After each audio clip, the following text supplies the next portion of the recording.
students are requested to clear the aisle. Students are requested to clear the aisle. Full silent.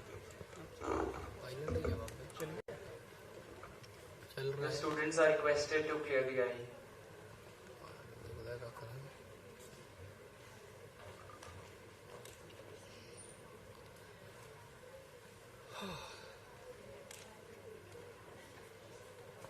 चल मेरे को भेजा like कर दो चल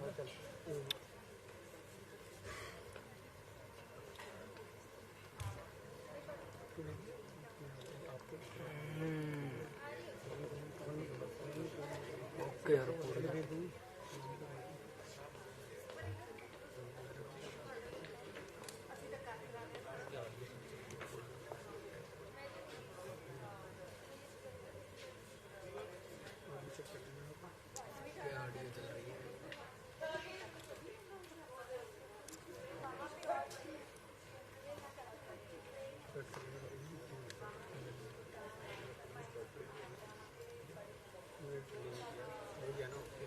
जो मुझे ना मतलब इतना ही एक डबल जूम करना ऑफ कर दे तो कुछ कौन ऑटो लानी मैनुअल कर क्या क्या तुम ऑटो पे लगा ऑटो लगा दो ऑटो पे फट जाएगी बम बम करेंगे यार The students are requested to kindly settle down.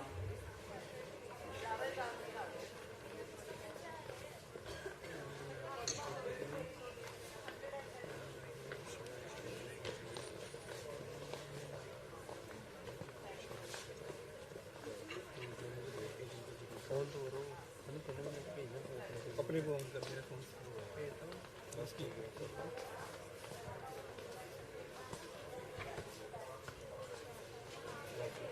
नहीं चाहिए मतलब यूट्यूब बन गया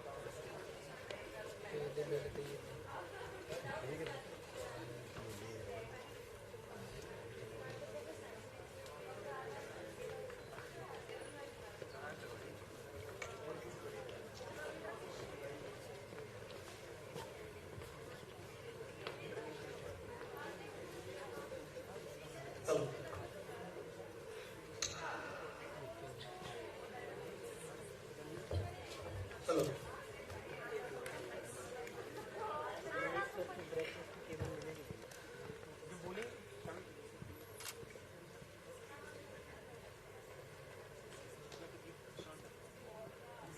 नॉइस कुछ कम हो तो जो माइक पे बोलेंगे तो क्लियर हो जाएगा तभी क्लियर ऊपर में था वॉश में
अच्छा वो पीछे जो बैठे ये नहीं मैं कह रहा हूँ आगे कर हाँ अभी आगे आए थोड़ा क्या हाँ हम सिर्फ आगे फोकस करते हैं ये बात करते हैं ओके ओके हाँ अभी आगे कर भैया हम यहाँ आएंगे सर यहाँ जैसे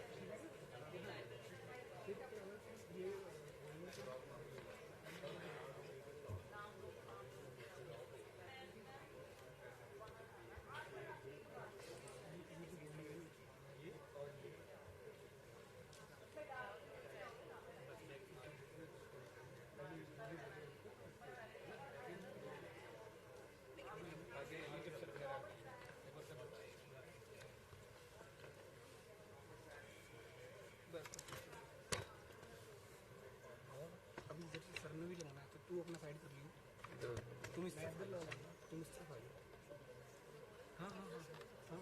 लिस्ट बाकी का सब कुछ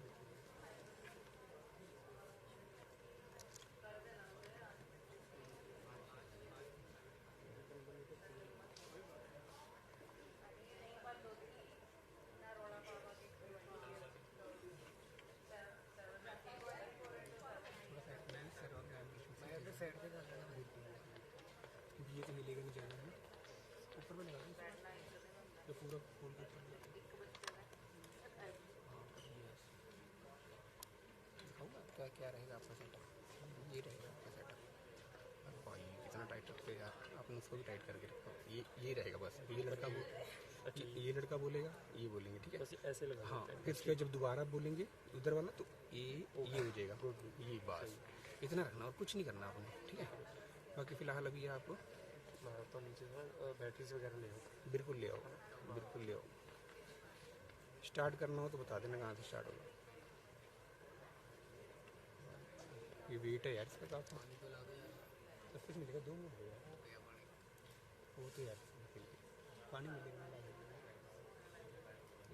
मैं एक बार चेक करवाएगा इसकी रिकॉर्डिंग लगा दी थोड़ी सी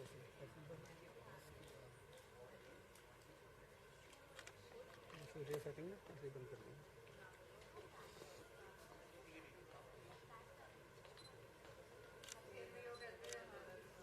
मानवी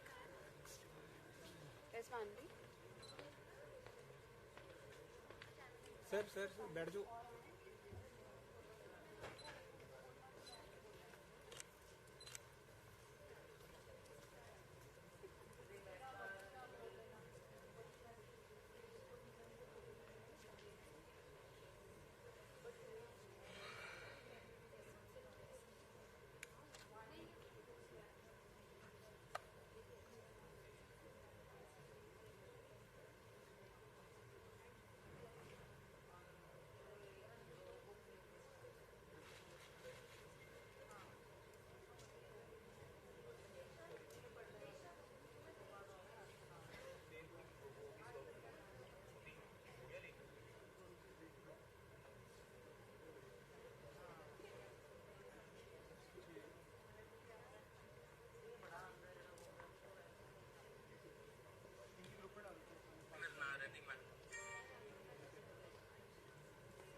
थोड़ा सा इधर आप जगह छोड़ दो इधर से जाना है बाकी जब भी गेस्ट आएंगे ना ऊपर जाने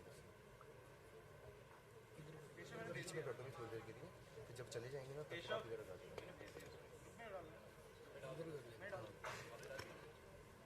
हाँ बस ठीक है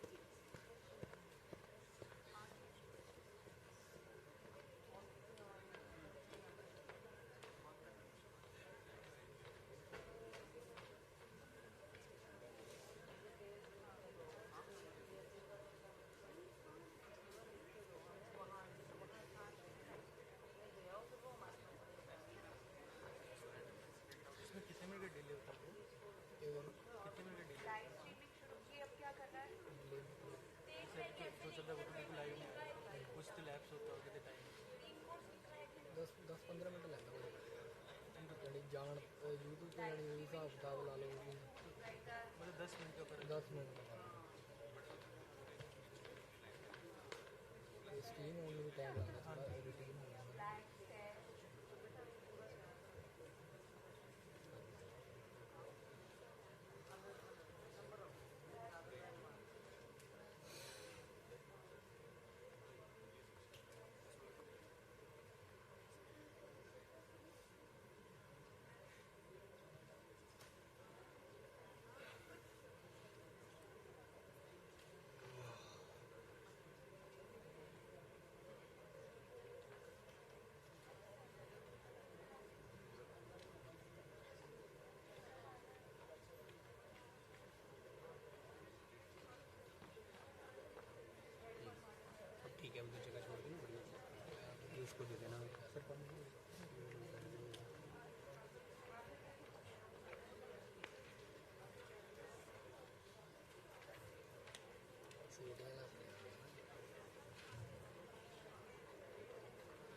जल्दी चाहिए तो खत्म नहीं होगा 11 बजे काम चलेगा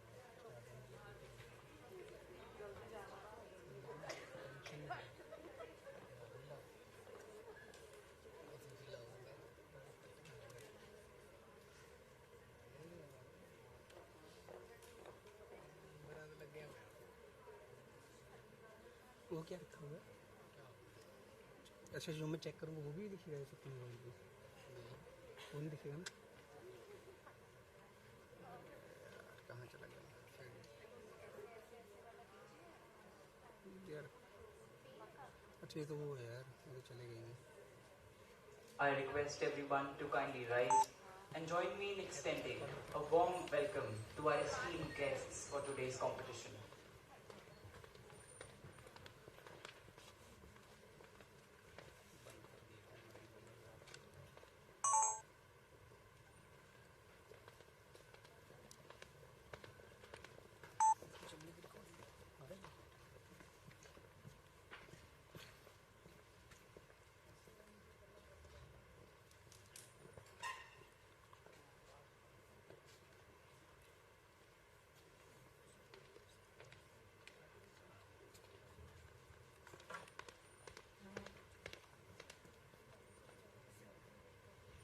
It is a privilege to have with us Advocate Anil Malhotra, final round of the 6th Surana and Surana and Army Institute of Law Family Law Moot Court Competition 2025.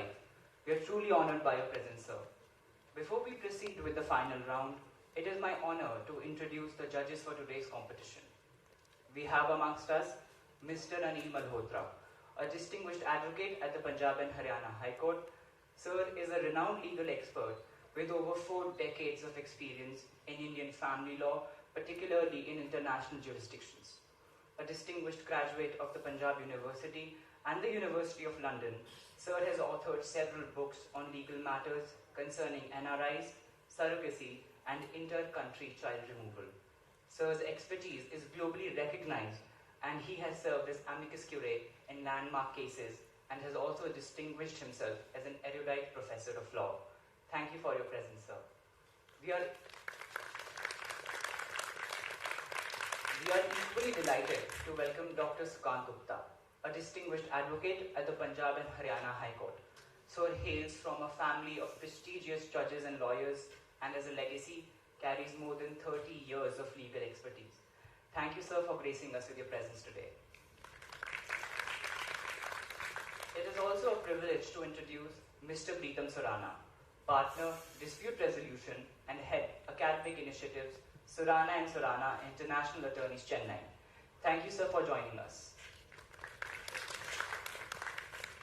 I would now request the Honorable Judges to kindly come upon the stage for the final round of the competition.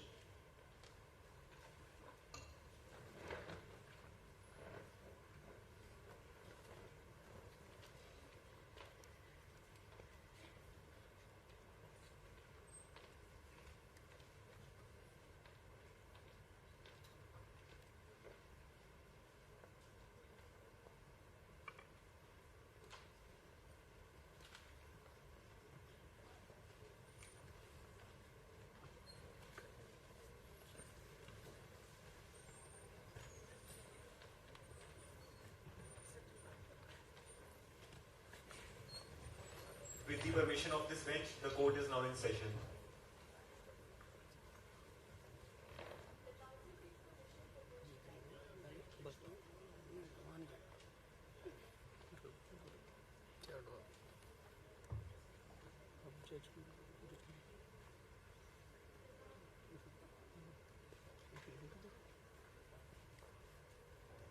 The council seeks permission to address the bench collectively as my lordship. Please start. Much obliged, my lordship. The council here stands today in the present matter of Ms. Tanya versus Mr. Rajesh on the behalf of the petitioner. I, the speaker one, would be dealing with the issue one, that is, whether the marriage between Rajesh and Reena was valid, and my co-counsel would be taking up issue two, which is whether the child can be given adoption to Tanya under the Juvenile Justice Act for 20 minutes each. Whom are you appearing for? Who is the petitioner? Miss Tanya.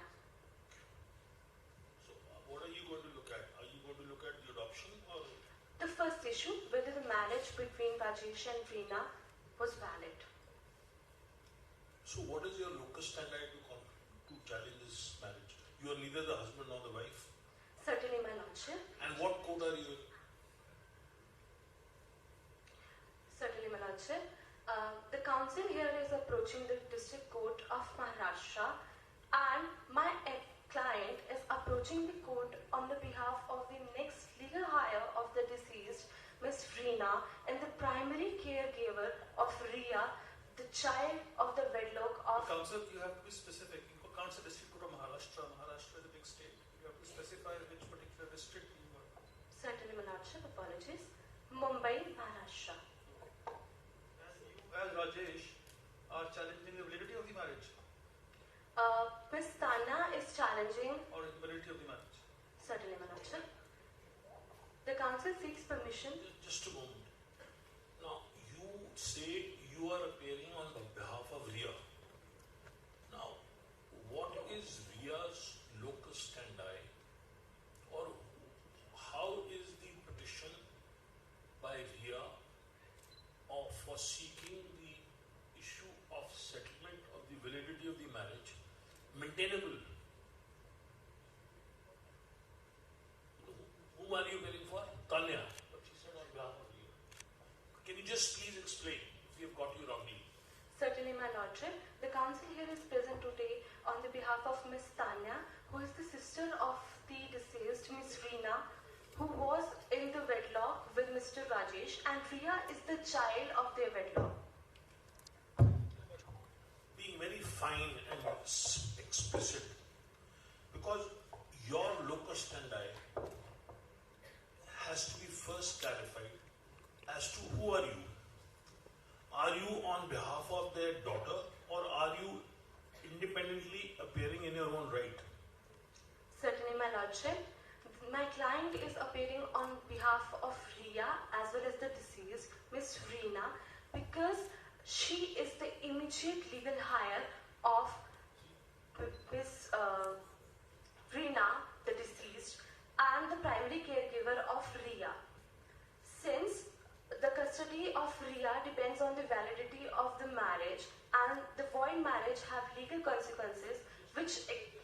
Let's go slow. Now, you are saying that because the child, let us presume the marriage is invalid, right? So, in those terms, the child will be, if I were you, I would not use the word illegitimate in today's times. Regardless of the fact, the word illegitimate having been used. What does section 16 say? Section 16 of the Hindu Marriage Act say?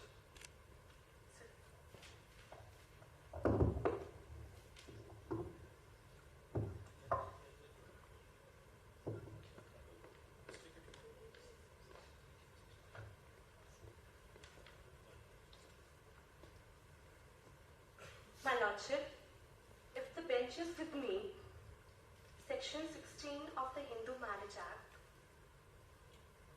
reads legitimacy of child of void and voidable marriages.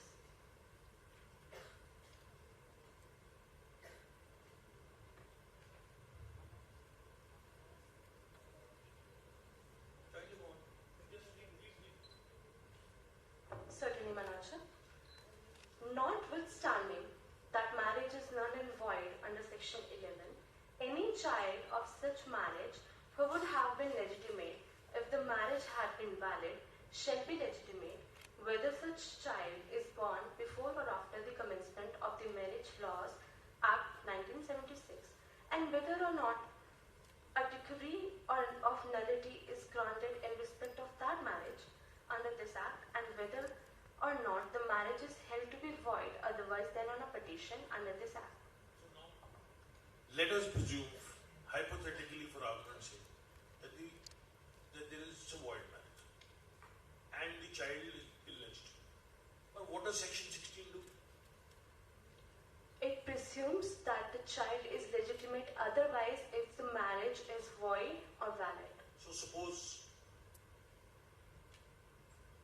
the worst case or the best case for you, marriage is void. So the child still remains legitimate and born out of wedlock.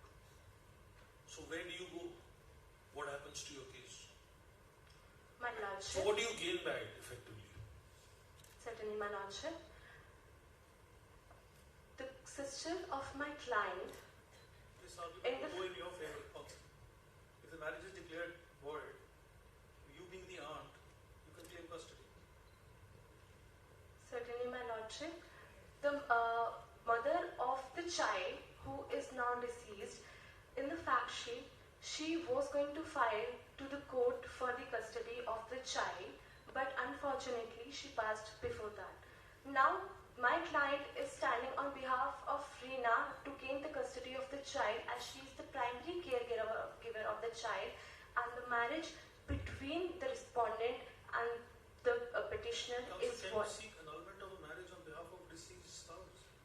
What locus standi? My brother judge asked you, how can you, as it's a personal matter, right?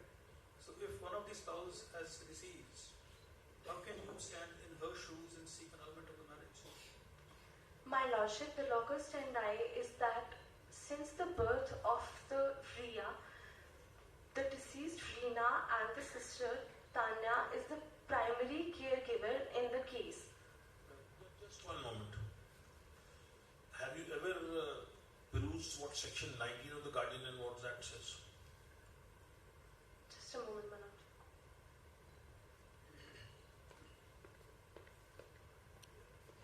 You may validly seek custody.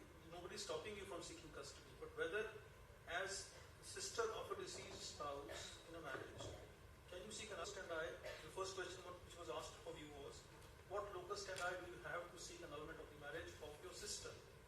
Certainly, my lordship. And the second question which would follow is, under which provisions of law were they married? Which act would apply to you? To them rather. Certainly, my lordship.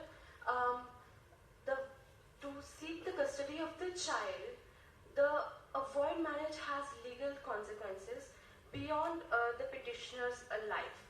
My lordship, even if the marriage is void or valid, the behavior of the respondent severely impacts of the child in the present case. My lordship, the custody and the spirit of law of the welfare of the child and the paramount consideration should be given to the welfare of the We are child. aware of that. We are aware because in our mind the paramount consideration is Certainly, the ma'am. child. Yes, that is there. But we are also worried about your locus standi. Certainly, my lordship.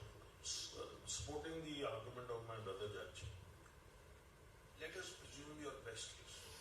Marriage is declared null and void, right? We go into the Juvenile Justice Act later.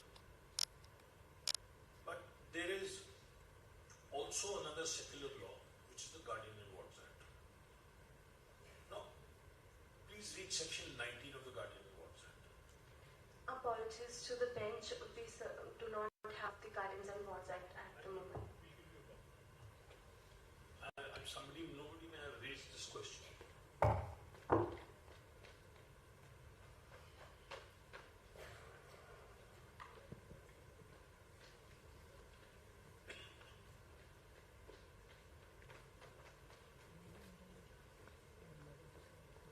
Thank you so much, bench. Section 19, if the bench is with me, reads guardian not to be appointed by the court in certain cases. Nothing in this chapter shall authorize the court to appoint or declare a guardian of the property of a minor whose property is under the superintendence of a court of wards, or to appoint or declare a guardian of the person.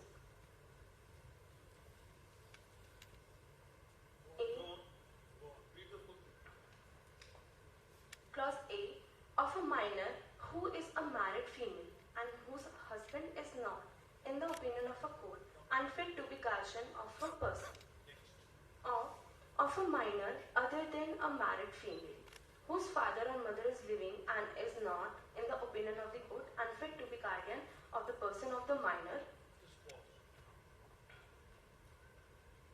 Now, if I understand it correctly, if there is a natural parent alive, unless and until the natural parent is declared unfit. The person cannot be appointed as guardian. So where are you? And where does the JJ Act lead? That's a separate question. So your route, both under the Hindu Marriage Act and under the Guardian and Wards Act, on merits, besides as my brother judge pointed out, on jurisdiction, on locus standi, is on very unsteady ground. It's a difficult.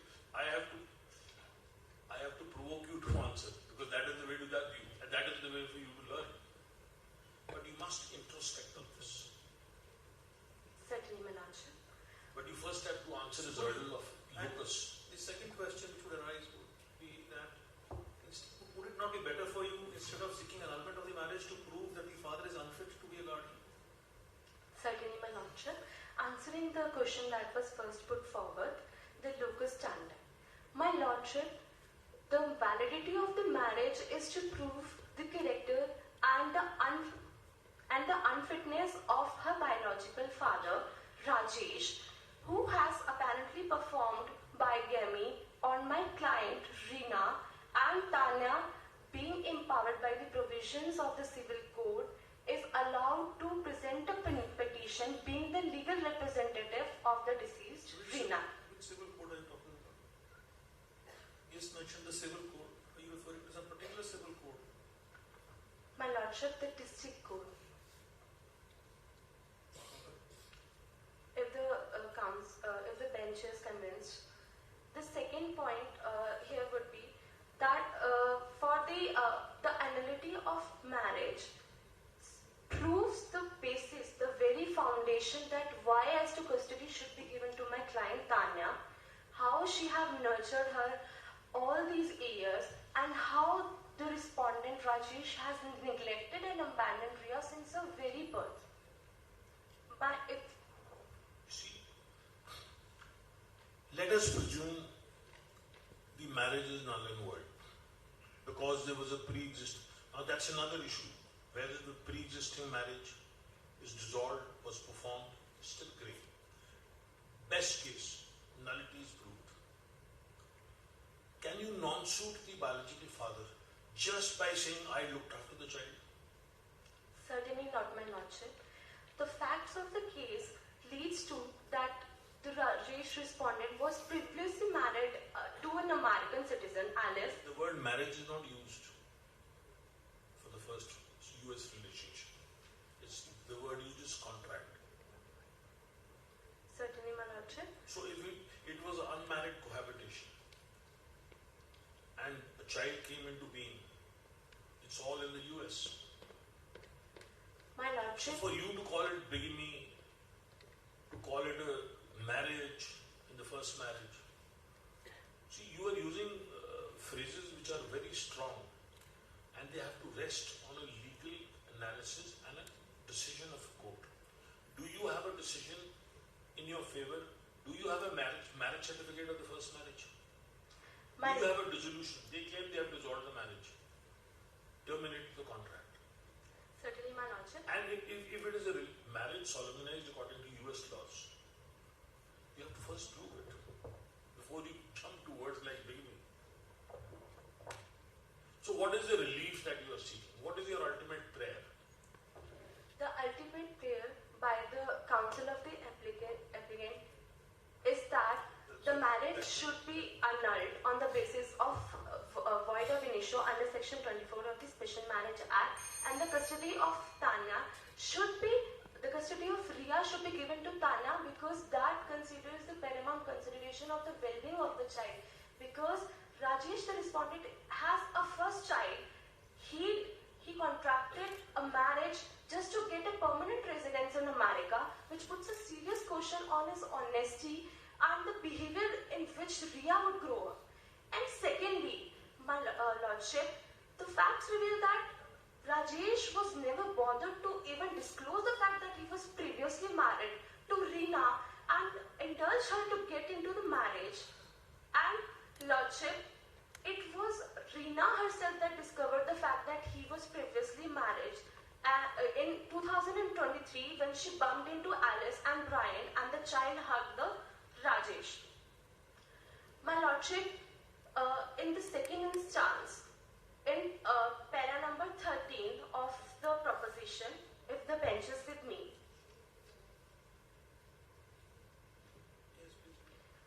it reads that Rajesh confessed to Reena that he swore on his parents that he is dedicated to Reena and would never leave her side for another girl. He and Alice had applied for the termination of the contract in 2018 and that the order is expected soon.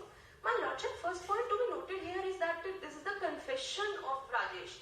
And he swore on his dead parents. Yes, my Lordship, certainly. First of all, it's a confession. It's the mere words that are being spoken by the person who has himself played foreignly. And secondly, that the order is expected soon. What we confirm from this is that the decree of nullity is still pending in the US code. Meanwhile, in the Indian judiciary, the law strictly enshrines the law of monogamy. That is, neither party should have a spouse living when they are entering into a marriage under Section 4, Clause A of the Special Marriage Act 1954. My Lordship, even though knowing that the order is still pending with the US Code, the respondent had entered into the union with Reena and it was not even bothered to disclose the fact to her at any cost. Lordship, my Lordship, in the para 12 of the proposition, it is very evident that the character of Rajesh, the words reads that, if the bench is with me, in June of 2017, Rajesh received his green card, which is a step to become permanent citizen. After getting green card, Rajesh's attitude towards Alice changed. Rajesh started spending time outside the house, his training finished, and coming to the second last line, both decided to file the papers for separation. Rajesh never met Alice even once after the separation. Considering the fact that he has a child out of his first wedlock, he never met Alice. Brian, the only thing that he was doing is sending the monetary the money to both Alice and Brian, and the character of the respondent is such that if he can abandon his first child, doesn't matter that the marriage is for paper, contractual, sham marriage, or to get a permanent resident, citizen. But he could abandon his first child. How would give the court this surety that he would not abandon Ria as he abandoned his first child, Brian? That would seriously puts a question on the well-being and how Ria would be raised in such an environment that his biological father is constantly playing foul and has built his very marriage with her mother on deception and lies, but nothing else. My Lordship, that is why Tanya, who was from the day one of the birth of Ria and has taken care of Ria, being a teacher in a school with her maternal grandparents, he has looked after Ria at every cost, at every point of time. Meanwhile, in the para number 16 of the proposition, the last fourth line says, if the bench is with me, Rajesh called a few times and once came to meet them and to try and take them back to America. My Lordship, the counsel seeks to extend 2 minutes for the arguments. There is another issue to be looked at the converse. What is the fault of the child? Is because of the so-called conduct you are averring to. Does a natural born child have a right to access to his natural parent? What is the United Nations Convention on the Rights of Child say? What does the Juvenile Justice Act say? Just because the father has committed mistakes, should the child suffer? not to be in the company of the father. How would you look at the argument in that context? Just summarize it in your own words. And do you have any judgment to the effect of what you are arguing to support your case? My Lordship. Yeah, go on. You get 2 minutes. You explain whatever you have. Much obliged, my Lordship. Considering the UN conventions and the Juvenile Justice Act, the spirit of the law says that the welfare of the child is of utmost priority. If the well-being of the child is with the biological parents or a next guardian who take better care of the child apart from their biological parents, the court has never denied the custody to such guardian. My Lordship, the doctrine of parens patriae states that the state must look after the welfare of the citizen. And my Lordship, in the present case, when the biological father himself is playing fraud his whole life, my Lordship, how can this court entrust a child of a tender age, that to a girl, to his biological father, whereas there is a proposed guardian who is looking after Ria since her tender age? A mother's warmth and tenderness is always better for a girl child. My Lordship, the Council would like to conclude the argument that the marriage between Rajesh and Reena is void ab initio since it was built on deception and fraud. And my Lordship, secondly, the custody of the child should be given to my client, Miss Tanya, on the basis that the welfare and the paramount consideration of the child, my client Tanya could take better care of Ria since she is with her from the very first day and would promote to the well-being and uplifting the life, the quality of life and condition of the child Ria. My Lordship, the Council seeks permission for my co-counsel to take over here from now. Thank you.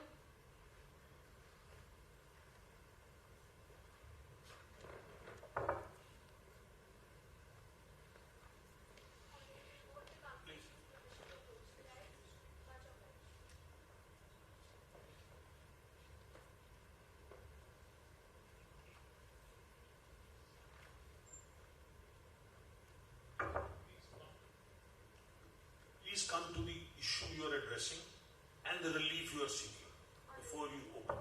Indeed, Honorable Court. Honorable Court, I am the counsel which will be dealing with the issue whether the child in question, Ria, can be given to Tanya under adoption as per the Juvenile Justice Act or not. And here... Now, under the Juvenile Justice Act, are you seeking adoption through the HAMA or are you seeking adoption under the JJ Act independently? Honorable Court, the Council is seeking adoption under the JJ Act independently. Now, if you are seeking an adoption under the JJ Act, is this an orphan, abandoned or surrendered child? Honorable Court, we can infer that the child was abandoned as per the conducts of Rajesh, who is the father. So, are you in court directly? Pardon, Honorable Court? Are you coming straight to a so-called court under the JJ Act? One. Number two, are you coming via Kara or are you coming to the court independently, and which court? Honorable Court, the Council is here independently, directly to the District Court of Mumbai, Maharashtra. So, slowly. So this is according to you, this is an orphan, abandoned or surrendered child. Indeed. And you are coming straight to the court. Indeed, Honorable Court. Are you aware of the procedure of adoption under Kara for orphan, abandoned, surrendered children? Indeed, Honorable Court, the CWC Child Welfare Committee must notify first. Are you registered under carryings? Pardon, Honorable Court? Under the Juvenile Justice Act, there is a procedure. Indeed. You have to go on the website of carryings of Kara, register. You are evaluated. You can't decide that this child is staying with me, so I'll have the child. You are put in a seniority list. You are evaluated. Then a suitable child is introduced to you. Then the CWC comes in again. So can you as a prerogative which you think you have, or a superior right which you have. Just say this child is with me, so therefore I have to get this child. Can you do it? And by the way, is there a way of going to a court directly? Are you aware that the word court has been changed to the word district magistrate in the JJ Act and in the regulations? You don't need to go to court anymore. So however you want to court, and on what basis? Honorable Court, to the best of the Council's knowledge, the Council here believes that the best interest of the child lies with the child Ria living with Tanya, who is the maternal aunt of the child. Not you sitting at home. Indeed, Honorable The Court. CARA has to decide this. The CW has to decide this. You can't just pocket a child and say, this is my child. Indeed, Honorable Court. You can do that under Hama, if there is a giving and a taking ceremony. But you have said this is an orphan child, surrendered child, and you have a right under CARA. Can you read out the provision which takes you to court? And what is your locus again? What is the provision of law by which you have gone to a family court directly? Indeed, Honorable Court.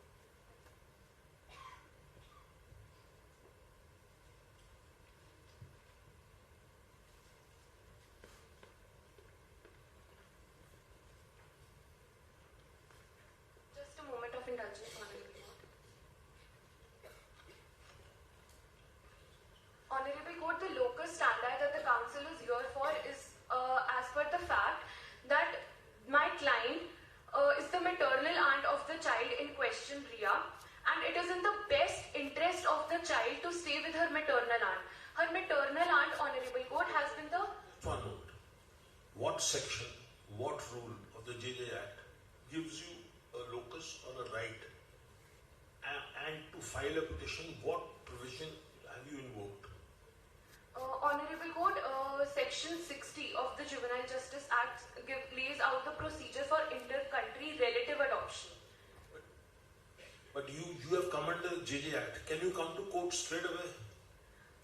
Honorable Court, we are here, the Council is here, under the jurisdiction Section 56, Section 57 and Section 60 of the Juvenile Justice Act, which states, Section 56 states the inter-country relative adoptions. Section 57 talks about the procedure for the inter-country relative adoption from authority, and Section 60 lays down the procedure for inter-country relative adoptions again. Can you come to 58? Indeed, Honorable Court.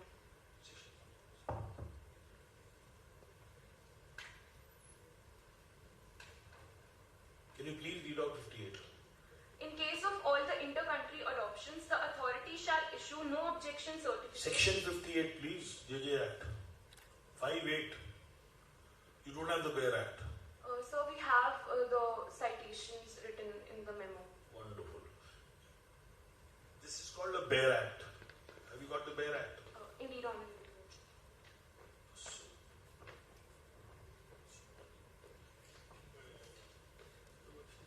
Honorable Court, we have written the language of the Bare Act. Doesn't matter. What you do, you read out 58.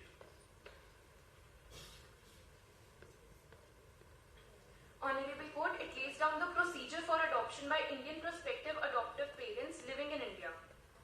So now just a moment. Okay, go on, you read. Indian prospective adoptive parents living in India, irrespective of their religion, if interested to adopt an orphan or abandoned or surrendered child, may apply for the same to a specialized adoption agency in the matter as provided in the adoption regulations framed by the authority. The subclause 2 deals with the specialized adoption agency shall prepare the home study report of the prospective adoptive parents and upon finding them eligible will refer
district magistrate comes in the last stage. So how can you jump to the court straight? You know, the proposition need to be a little balanced. You should have been given a right under Hama. But then the issue would be, it has to be consensual. The give and take ceremony. So, it's a tough right. Indeed, Honorable Court. You could have been better off seeking guardianship Indeed. and custody under the Guardian Laws Act, because that gives the right to anybody. Indeed, Honorable. Here you are in a very tight corner. Indeed. I know it's a difficult proposition, Indeed, Honorable Court. but you should have poured over it. You know, you should have said this is a limitation I have. Anyway, you develop as best as you can. The Indeed, question also remains that he was a Hindu and she was a Parsi. Indeed, Honorable Court, but as per the clarifications, their marriage was solemnized as per the Hindu Marriage Act 1955. Yes, but the marriage was never registered in India. Honorable Court, as per the moot proposition, both husband and the wife, they plan to come to India. It never got registered. Indeed, Honorable Court, but as per the Hindu Marriage Act, registration is not mandatory. No, but then would it fall under the Hindu marriage? Yes, Honorable. Because ceremonies of both Parsis and Hindus were held when they got married. Yes, Honorable Court, but we have to look for the fact that ceremonies of Hindu marriage were also performed. So we cannot outlook that as a whole. So it does put the marriage as a valid marriage. But will it fall within the Hindu Marriage Act or within the domain of the Special Marriage Act? In the Hindu Marriage Act, Honorable Court, as per the clarifications that were seeked. Hindus, the Parsi are Hindu. Indeed, Honorable Court, but the clarifications that were seeked on behalf of the students, it was clarified that their marriage was specifically solemnized under the Hindu Marriage Act 1955. But the proposition itself says that both Hindu and Parsi. Indeed, Honorable Court, but again we have to look at the clarifications as well. Can you just read section 2C? There's no need for any clarification. The statute is more important than the clarification. Section 2C, Hindu Marriage Act.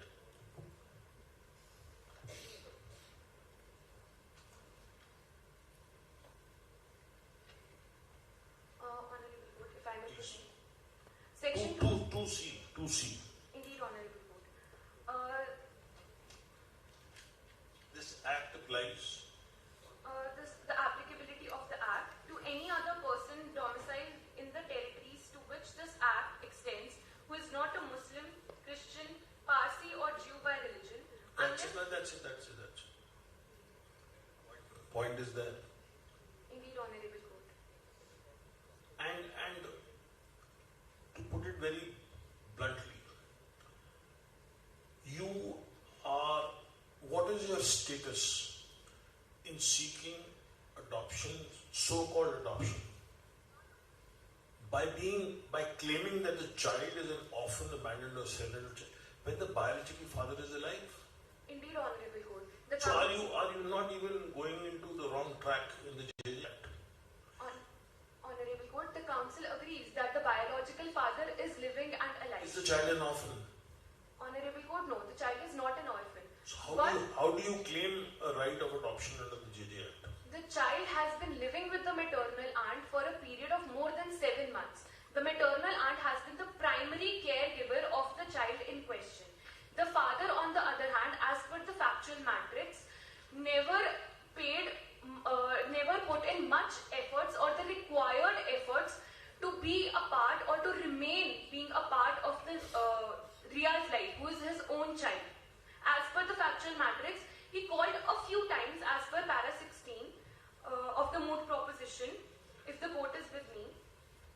Your co-counsel read that para 16. Honorable Court, as per that, Rajesh called a few times and once came to meet them and to try and take them back to America. That was it. He never ever filed for adoption beforehand if he felt so. All of a sudden, He is the biological father, it is a legal adoption. indeed, Honorable Court, he is the biological father. But at that time, both the partners, husband and wife, Reena and Rajesh, they were in separation. She packed up her bags and she left America with no intention of returning back. But there was no legal divorce. Indeed, Honorable Court, because at that time, Reena, who is no longer with us, she was going through a huge emotional turmoil. She was even seeking counseling. And if we read para 17 of the moot proposition, if the quote is with me, the counselor was of the opinion that once the relationship will be over, Reena would be mentally at peace and will feel better. This implies that Reena was eventually going to file for separation, which could not take place because of the unforeseen circumstances which unfolded. How would you ensure that you'll be a good parent? Honorable Court, again, moot proposition, para 19, if the court is with me. Tanya started looking after Ria and they became very close. Tanya, who is a school teacher, she decides to take care of Ria as she does not want to marry after seeing Reena's life. Tanya's parents were happy and with this decision. But is there any guarantee that she will remain unmarried forever? Honorable Court, as per the factual matrix, she has decided to stay unmarried. Even if in the longer run she decides to get married, it would prove as a plus point for Ria itself. She would get the love of the father and a more nurturing environment to grow up in. She is already getting the love and care of the mother in the form of two maternal parents, maternal grandmother as well as maternal aunt. Honorable Court, if we look at section, just a moment of indulgence, Honorable Court. If we look at section 6 of the Hindu Minority and Guardianship Act, it has a proviso. It states that father will be the natural guardian of the child. But it also states that mother would be a natural guardian if the child is of the age, below the age of 5 years. It's custody. Section 6 reads, the guardian of a child shall be the father and after him the mother, and ordinarily the custody of a child less than 5 years of age shall be with the mother. Indeed, Honorable Court. The 5-year age limit is only vis-a-vis custody, Indeed. not vis-a-vis guardianship. And second, Lahari Sakhamuri's judgment by Justice Khanwilkar says that this provision of law is not applicable if the welfare of the child is at stake. A child less than 5 years of age can go to the father. A child more than 5 years of age can go to the father. So this gender discrimination is gone. And by the way, are you the father or the mother? No, Honorable Court, but Then how can you use section 6? But Honorable Court, the council here is trying to prove a point. That proviso was added, even if the proviso is for the provisions of custody matters. It again, we have to reflect on that understanding that the children below the age of 5 years, they require a motherly love and care. Council, have you read Lahari Sakhamuri? Supreme Court has said it very clearly. This 5-year age limit doesn't apply anymore. It's the best interest of the child. Section 29 of the JJ Act. Indeed, Honorable. Now, I want you to answer a question. Under what provision of law of the JJ Act you have come to court directly?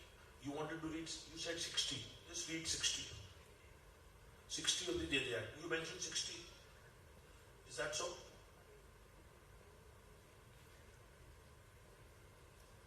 Honorable Court, section 60 reads for the procedure for inter-country relative adoption.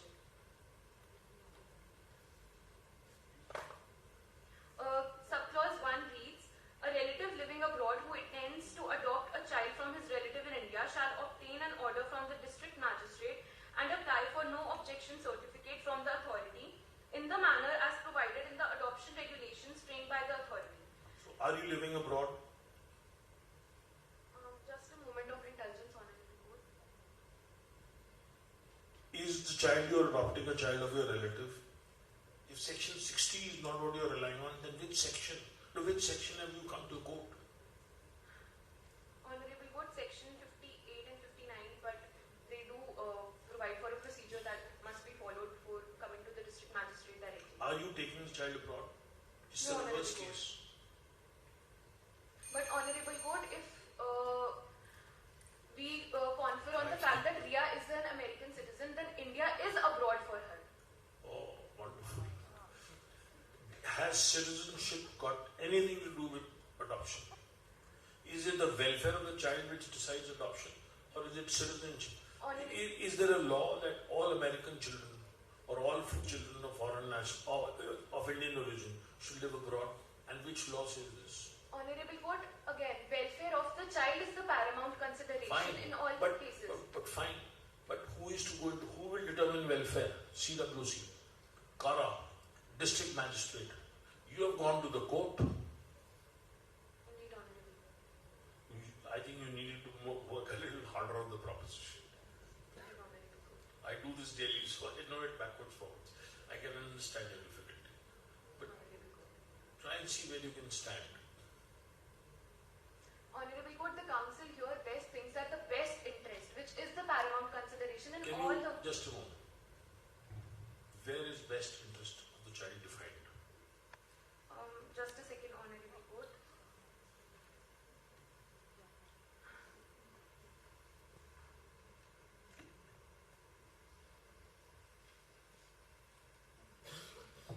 Just a moment of indulgence, Honorable Court.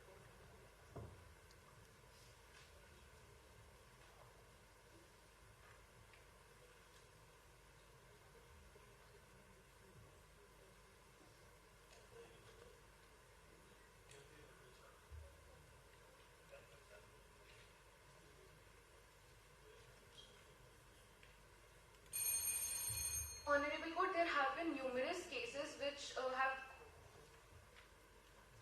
Just say I don't know. No, Honorable Court, as per the Hindu Minority and Guardianship Act, Section 13 deals with the welfare of the child. Are you in court on the HMG? No, Honorable Court, but it is... Alright, let's cut the long story short. Do you have the JJ Act with you? Yes, Honorable Court. Read Section 2, subsection 9.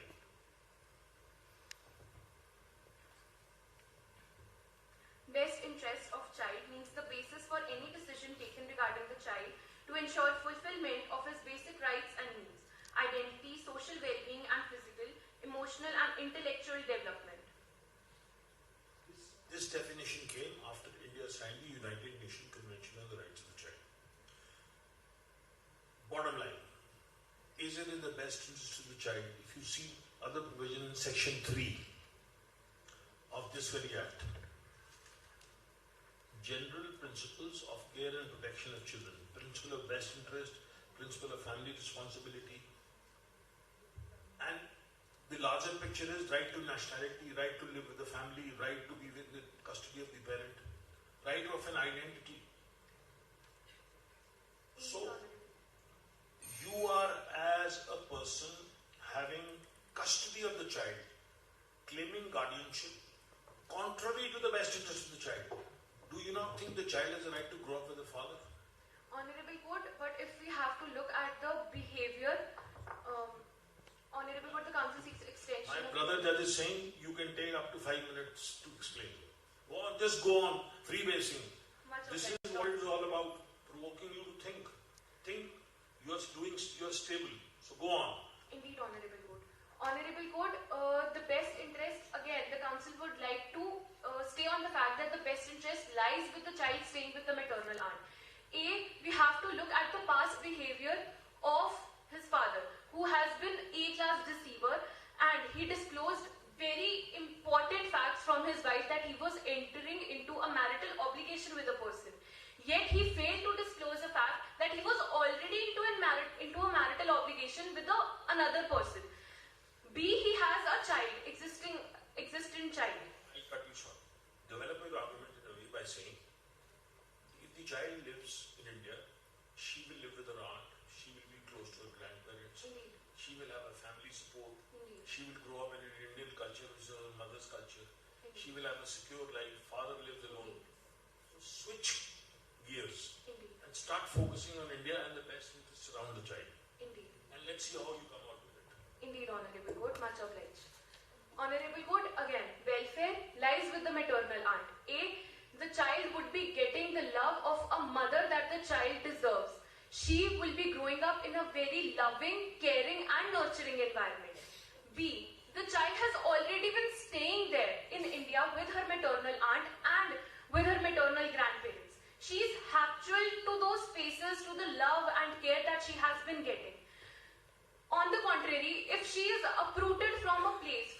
environment full of love, full of care, and taken to a place where the father is a workaholic and there is no confident evidence that would prove that he would be able to provide that love and care, we have to establish that the best interest lies with the child living with the maternal aunt in India. Two sets of grandparents. Indeed. Guardian auntie, school teacher. Indeed. Indian culture, Indian habits, grown up in India. Indeed. Welfare of the child, Indeed. bends, develop that.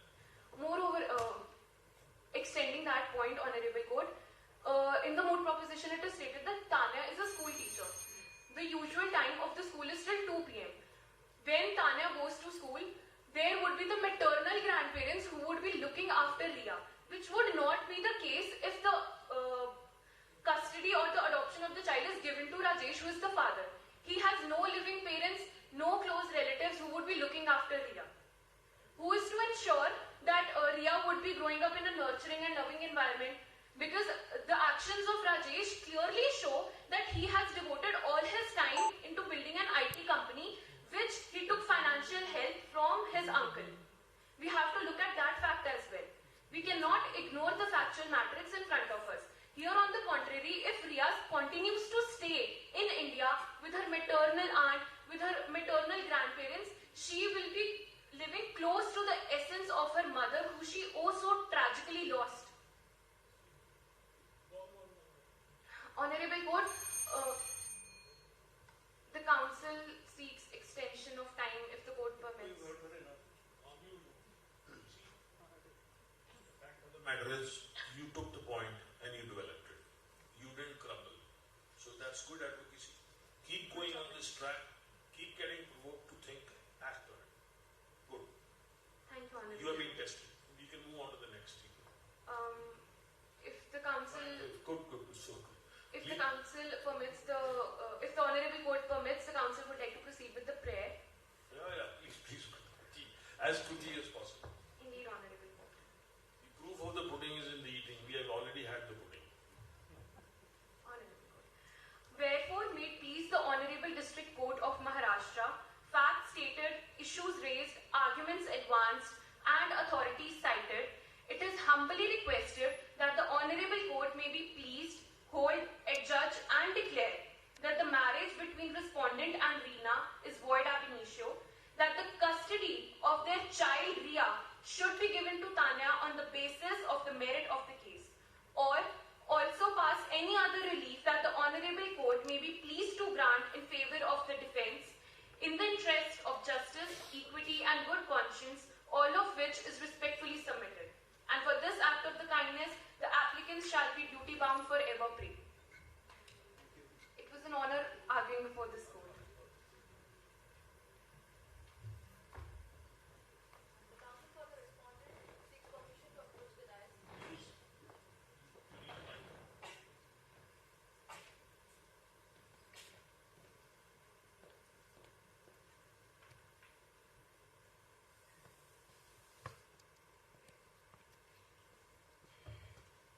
Greetings to the bench. The council seeks permission of the Honorable Court to address the bench collectively as your lordships. Now first, you straight away identify what are the points you are making, what you will argue, and what your co-counsel will argue. Your lordship, I'll be dealing specifically with issue 1, dealing with the validity of Rajesh and Reena's marriage, and my co-counsel will be dealing that is Tanya eligible to be adopting the child Riya. So who are you appearing for? Your lordship, we are appearing for the respondents, which is Rajesh. So you are the respondent. Indeed, your lordship. You have not petitioned for anything. No, your lordships. Please proceed. Your lordship, with your permission, may I proceed with the jurisdiction if you are well versed with the facts of the case? Yes, Much obliged. Your lordship, the respondent challenges the jurisdiction as invoked by the applicant on the ground that the child in question, Riya, is a US citizen. With your lordship's permission, may the council proceed? You are challenging the jurisdiction of the court that the petition is not maintainable. So what are the points? You have raised one, citizenship. Yes, your lordship. Do you have any other point, or this is the only one? Your lordship, primarily the contention of the applicants are that for the adoption of the child, we are contending that first point is that Riya is a US the JJ Act does not apply in the present case. How? Sir, because she is a foreign citizen. Under what law, under what statute, and what section of which law in India jurisdiction is barred? You mean to say foreign citizens cannot invoke jurisdiction of Indian courts? Your Lordship, it's not about the foreign citizens invoking the jurisdiction of the court. It is about that they are contending for the adoption of a child who is a citizen of US, holds a US passport, and also the fact that none of the mandatory requirements under the JJ Act, considering the fact that they have not attained the consent of the biological parent, which is a compulsion. Just go slowly because you said a lot of things. Now, under what law issues of adoption and guardianship of foreign children are barred in India? Your Lordship, the JJ Act deals with the fact when we talk about the... What section? Your Lordship, section 60, that... Let's read 60. Your Lordship, may I have?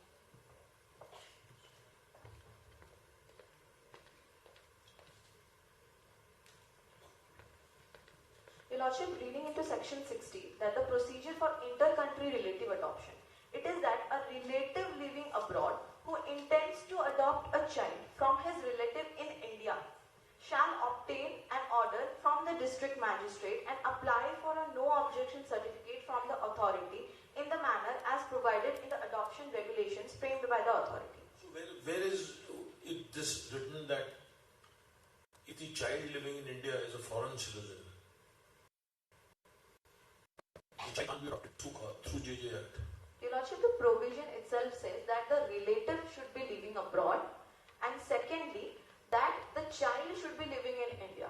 Your Lordship, how does a child who is primarily a US citizen by the principle of jus soli and the principle and the 14th Amendment of USA, that everyone who is born within the soil of USA is a citizen of US. So let's expand your argument. Indeed, Your Lordship. If a child is forcibly brought to India, let us say by a parent, Yes, Your Lordship. which we call interparental child abduction under the 1988 Convention, Indeed, Your Lordship. you mean to say there is no remedy to take the child back just because the child is a foreign citizen? Your Lordship, we are contending the same, that we are the respondents and our child was taken forcefully by the applicant's sister, Rina, out of marital discord. And the point So what is your remedy? Can you sit in America and do nothing and then wait for a petition? You have abandoned the child. No, Your Lordship, we have not abandoned What the is the child. remedy that you have taken the child to bring the child back to US? Your Lordship, the first point is that the child was primarily with her mother itself. So, in the point that there was no divorce, any proceedings. What steps have you taken to recover the custody of the child? Your Lordship, the respondent Rajesh did come back to India and also called a few times to make sure that and to inform that he is doing well after his IT firm is successful right now, and he wants to take back the child. I think the question And being the put wife. to you- So the question being put to you is, what is the remedy available to you to take custody of the child? You don't need to adopt the child; it is your child. No, indeed, Your Lordship. So suppose their petition is dismissed Indeed, Your Lordship. because custody can't be claimed by her because her invoking the wrong law, and you have to develop further. Indeed, Your Lordship. Your argument, what are your arguments to oppose this petition other than nationality? And what is then would the child be handed over back to you just because this petition is dismissed, or would you have to do something more, as my brother judges put it? Well, let us assume we dismiss their petition. Yes, sir. Are you assuming they would voluntarily hand over the child to you? You will have to also invoke certain remedies. Indeed, Your Lordship. Right? So what remedy would be available to you in that situation? Your Lordship, we have prayed for the point that Rajesh is the best suited parent, being the natural guardian, and considering that he is the only living biological parent, he will be best suited to take back the child to the USA and give her the adequate Are visa. you suggesting that once we dismiss this petition, we can also order at the same time the child be handed over to you? Indeed, Your Lordship, because Just one, no. fundamental basic principle of law to support what my brother judge says. As a respondent, are you independent to claim relief, which you ought to do in an independent petition as a petitioner? As a respondent, you can only seek dismissal of the petition. So where is your case? There is no counter relief you can provide.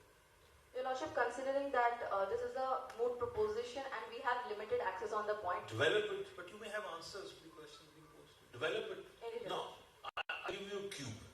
You should have taken it immediately. Your ground of non-suiting the aunt is that this petition is not material. But then you also have a counter answer in some act, in some section, if you heard what your opposing counsel said, which also gives you a supporting answer to dismiss the petition and say that if she wants custody or guardianship, this is her remedy. If you have soaked what the other side was told to argue, can you answer that? Your Lordship, considering the fact that the applicants here are trying to take the custody or adoption of a child whose consent is not given by the biological parent, and also the fact that finally the child was with her mother itself, and that the father did not file any kind of custody petition because they were not divorced, firstly. Secondly, that he believed that the child was in adequate care with her I'll mother. cut the story short. Yes, sir. Your answer should be, her remedy is not under the JJ Act. Her remedy is under the Guardian and Wards Act to claim guardianship. Because under the Guardianship Act, any person can claim. Have you got this? No, Your Lordship, we do not have the guardians and wards there. One very simple request. Yes, Your Lordship. When you go to moot court ever again, Yes, Your Lordship. please carry, do you know what is the Bear Act? Yes, Your Lordship. You should carry Bear Acts. Your Lordship, You don't have to Google answers. You don't have to say I've quoted it. we seek If you are apology. arguing in a court of law, all acts connected, possibly, should be with you. Now, please come to the Guardian and Wards Act connected with the moot proposition. You must have the Bear Act with you. Now, the Guardian and Wards Act of 1890 gives permission. Have you got the Bear Act? Yes, Your Lordship. Now, please come to the Guardian and Wards Act as to who can apply for. First of all, come to sections 6, 7, Yes, Your Lordship. where the court is satisfied that it is for the welfare of a minor that an order be made appointing a guardian, declaring a person so and so, the court shall make an order. Now, the provision regarding who can seek guardianship is your best case to agitate this. Your Lordship, section 8, I think. Persons entitled to apply for order. So, you are the counsel. I will put you on track. I am not going to walk with you. Yes, Your Lordship. Your Lordship, the Guardians and Wards Act 1890, section 8 states that the persons entitled to apply for an order are that an order shall not be made under the last foregoing section except in the application of the person desirous of being or claiming to Read section 8, please. An order shall not be made or the person desirous of claiming to the guardian. Any relative or friend of the minor. So your answer to them should be, you are in the wrong act. Yes, sir. You have to apply under section 8. 8 of the Guardians and Wards. Your Lordship, that is what we contended, that there should But be. you don't have the act, you don't know the section. You can't be there. You can't be there by just saying now. And which other provision in the Guardian and Wards Act disentitles the aunt to be a guardian? Your Lordship, section 19 as Now stated. you got it. Yes, sir. So develop to say your petition under 60 is not maintainable. Your remedy is under the GWA, section 4 and 19. So this petition should be dismissed straight away. Indeed, Your Lordship. But then from the frying pan you come into the fire. What have you done? Now you develop this. It's up to you. Feel free to generate the argument standing right there. Like you saw the second counsel, she did it. Now it's up to you. Your Lordship, considering the point that they have raised the wrong jurisdiction under the JJ Act, and this should have instead gone through the Guardians and Wards Act, which had their remedies, this petition should be dismissed on primarily three grounds. That firstly, that their jurisdiction is wrong. Secondly, even if we consider the worst case scenario that their jurisdiction under JJ Act is being heard, the mandates of the JJ Act stating which is the consent of the biological parent. Secondly, that the child should fall under the OAS category, which is the orphaned, abandoned and surrendered category. Your Lordship, in the present instance, the child is not orphaned, the child is not abandoned, nor has the biological living parent Rajesh has taken any legal steps to surrender the child to the adoption agencies. Your Lordship, secondly, the fact remains that they have not approached the CWC or the Child Welfare Committee, which has the power to deal with entireties of any issues that come under the JJ Act. Your Lordship may refer to section 30 of the JJ Act, which states about the functions and responsibilities of the committee. Your Lordship, the function and responsibility of the committee shall include, Your Lordship, this is a shall provision, meaning it is a compulsion. When we read into section 2, that conducting inquiry on all issues relating to and affecting the safety and well-being of the children under this Act. Section 29, reading in consonance, that power of the committee, subsection 2 reads that where a committee has been constituted for any area, such committee shall, notwithstanding anything contained in any other law for the time being in force, but save as otherwise expressly provided in this Act, have the power to deal exclusively with all the proceedings under this Act relating to children in need of care and protection. I think you need to read 56(1). Yes, Your Lordship. Yes, Your Lordship. We have a saying in Punjabi that if you don't want to go to a village, you don't have to ask the route for it. ਜਿਹੜੇ ਪਿੰਡ ਜਾਣਾ ਨਹੀਂ ਉਹਦਾ ਰਸਤਾ ਪੁੱਛ ਕੇ ਕੀ ਕਰਨਾ. Read 56(1). Your Lordship, adoption shall be resorted to for ensuring the right to family for an orphaned, abandoned and surrendered children as per the provisions of this Act, the rules made thereunder and the adoption regulations framed by the authority. Stop. What do you make of this? Your Lordship, that primarily the Act, when talking about adoption, deals with three children, or the three criteria for children, which is orphaned, which means that there is no living parent. Secondly, which is abandoned, which means the parent, the biological living parent, has willfully just let go of their child and has not contacted or has made no efforts to revert them back to themselves, and surrendered, meaning taking legal steps to actually give up the child for adoption. Counsel, legalities apart, technicalities apart, Yes, Your Lordship. we are concerned about one other aspect of the case on facts. Yes, Your Lordship.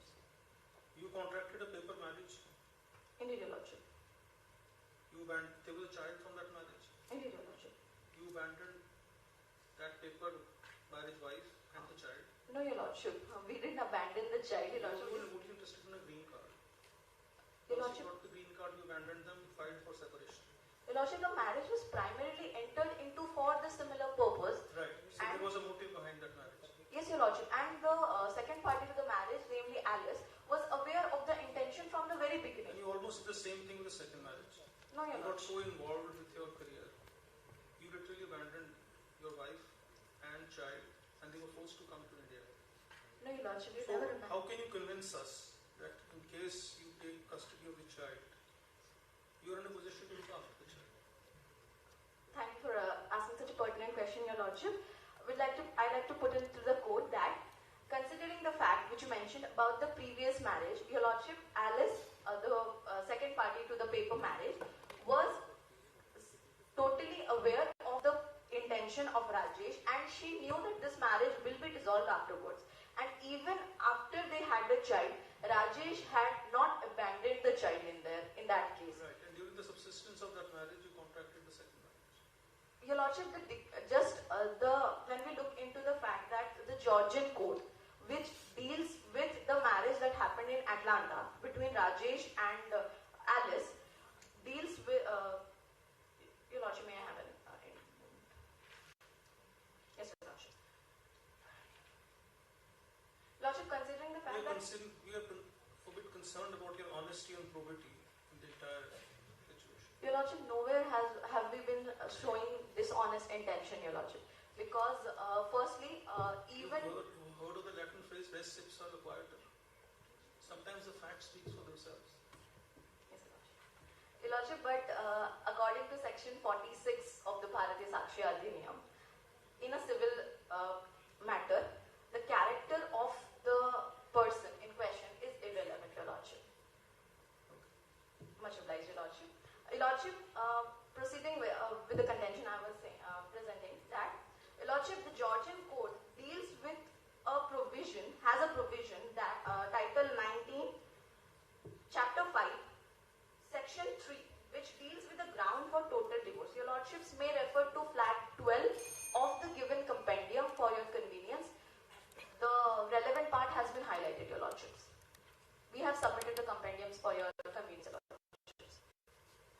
What do you want to say from this? Your Lordship, this deals with the grounds for total divorce, that where there is an irretrievable breakdown of a marriage, means there is no reconciliation in a marriage, the total divorce will be granted to them without any trial. I put into the code that. Just one moment. Yes, Your Lordships. Where is the retrievable breakdown of marriage in India? Your Lordship, Is it a ground for divorce under section 30 of the Hindu Marriage Act? Your Lordship, the marriage is First marriage. Yes, Your No. Lordship. As far as the first marriage is concerned, is there a marriage in the first place? Your Lordship, it was a contract. That is what we are containing, and just the termination. Is a contract a marriage? Your Lordship, under some laws or some personal laws, it is. Can you cite the provision of law of any court in the world in which a contract word is used in a marital law? Your Lordship, putting into the code, it is the California Family Code itself that says that the marriage is a contract. Secondly, that Muslim law also deals with the fact that the marriage is primarily a contract. That's a nikah nama. It's a contract. Yes, Your Lordships. But from my understanding of all American laws, there is a civil law of marriage in which you have to undergo a civil ceremony, unlike a religious ceremony. But it is still called marriage. Nobody uses the word contract for marriage. You have Civil Partnerships Act in UK. Even they don't use the word contract. May I? Be careful with your words.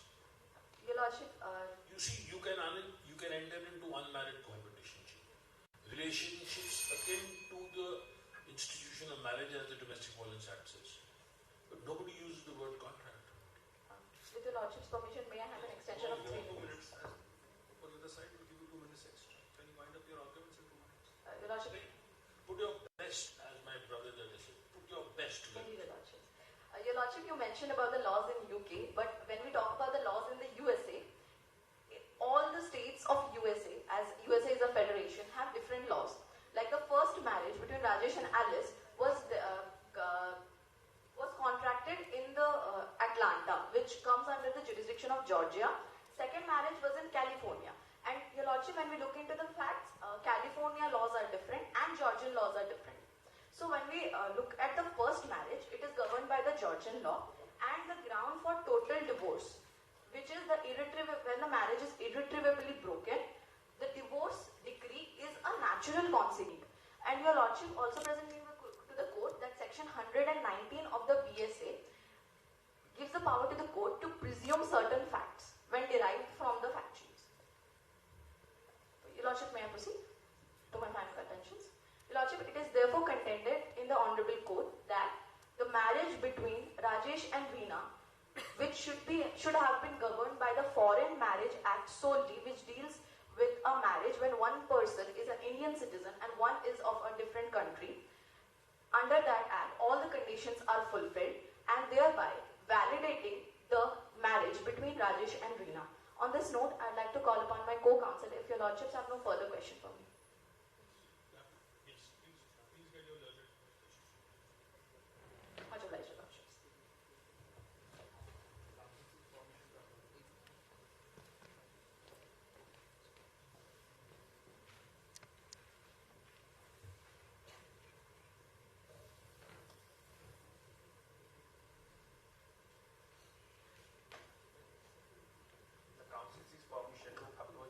focus? What is your argument and what is the points you are addressing? Crystallize first. Your Lordship, my contentions are very clear in three folds. First being, we as a US citizen. Second being, the mandates of the JJ Act are not fulfilled, thus not attracting the JJ Act in the present case. Third, the natural guardian of the minor is alive, willing and capable. So this fact cannot be undermined by the court, Your Lordship. Moving forward with my first contention, that he as a citizen of US, the principle of just solving comes into play, which has been embodied in the 14th Amendment of the US Constitution.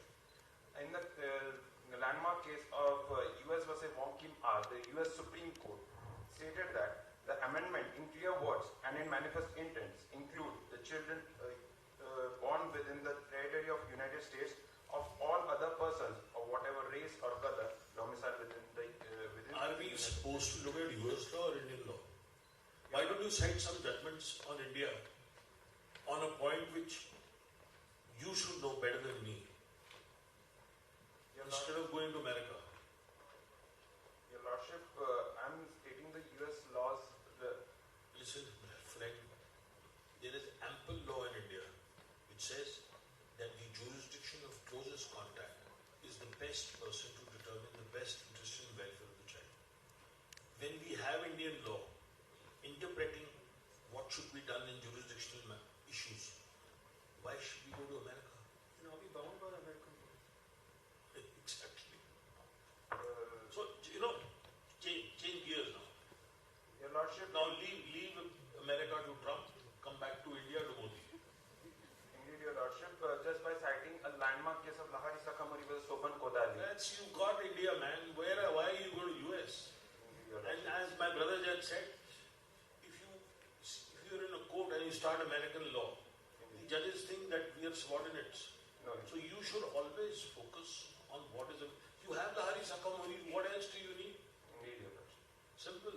The Hari Sakamuri, Justice Khanvilkar has watered down Nityanand Raghavan, which had overruled Justice Lacour's judgment in Suryavandanan. Indeed, Your And Hari Sakamuri is 3 judges. Yes, sir. Still hold to votes today. Though you have Yashita Sahu now, but everybody follows Lahari Sakamuri. Indeed, Your Lordship. Containing my argument that Your Lordship may refer to flag number 5 of the given compendium, that in the case of Lahari Sakamuri versus Soban Kodali, the court stated that jurisdiction of family court, petition for custody of minor child is non-existent when children are foreign citizens, not ordinarily residing within the jurisdiction of the family court. Moving forward with Your Lordship, moving forward with my second contention, that the child is not legally free for adoption under the JJ Act, Your Lordship, which the petitioners have invoked in the present case. There are certain prerequisites under the JJ Act to be fulfilled. They are, the father's consent has to be taken, which is of paramount importance. Your Lordship may refer to flag number 14 of the given compendium, that is the Schedule 21, which mandates the consent, the affidavit of the consent of the biological father has to be attached with the documents. That has to be produced by the CWC, which is again a mandate, Your Lordship, in as my co-counsel stated in the section 27 to 30, Your Lordship.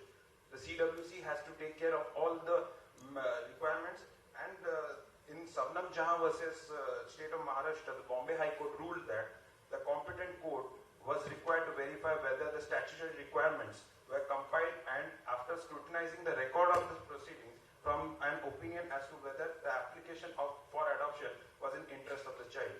Lordship, so mandatory requirements were also not fulfilled in the present case. Just one moment. Yes, Your Lordship. Going back, first of all, your opening argument ought to be, is the child orphan?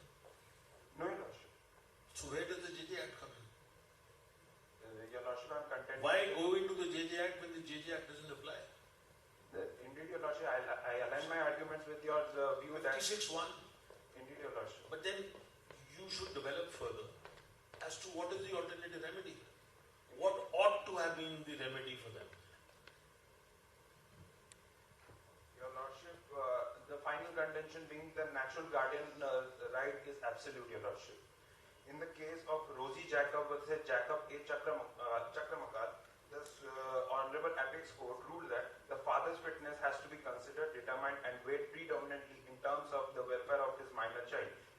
context of all relevant circumstances.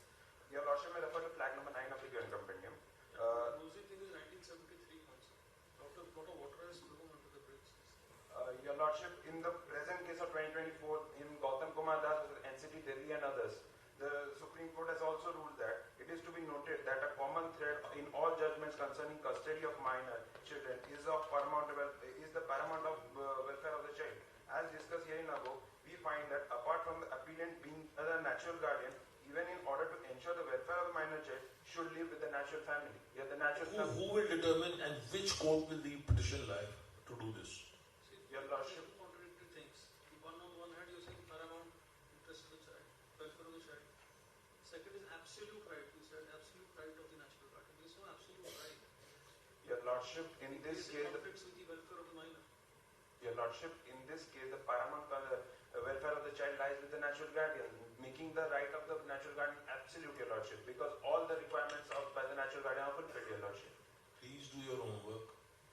Custody rights, child rights are never final. Leeladhar Kachur, Justice Mukul judgment. Child rights are never final. They can keep evolving, they can keep changing. Best interest welfare varies with age, factors. You can open them all over again.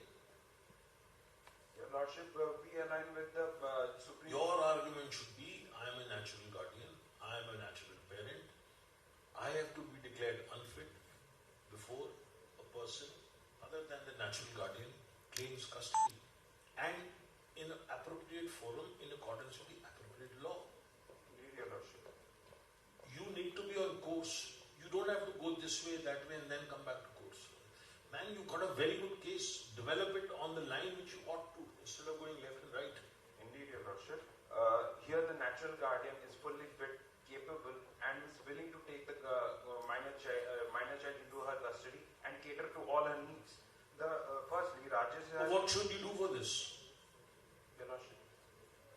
Do you think, as my brother judge put it, dismissal of our petition will automatically get you the custody?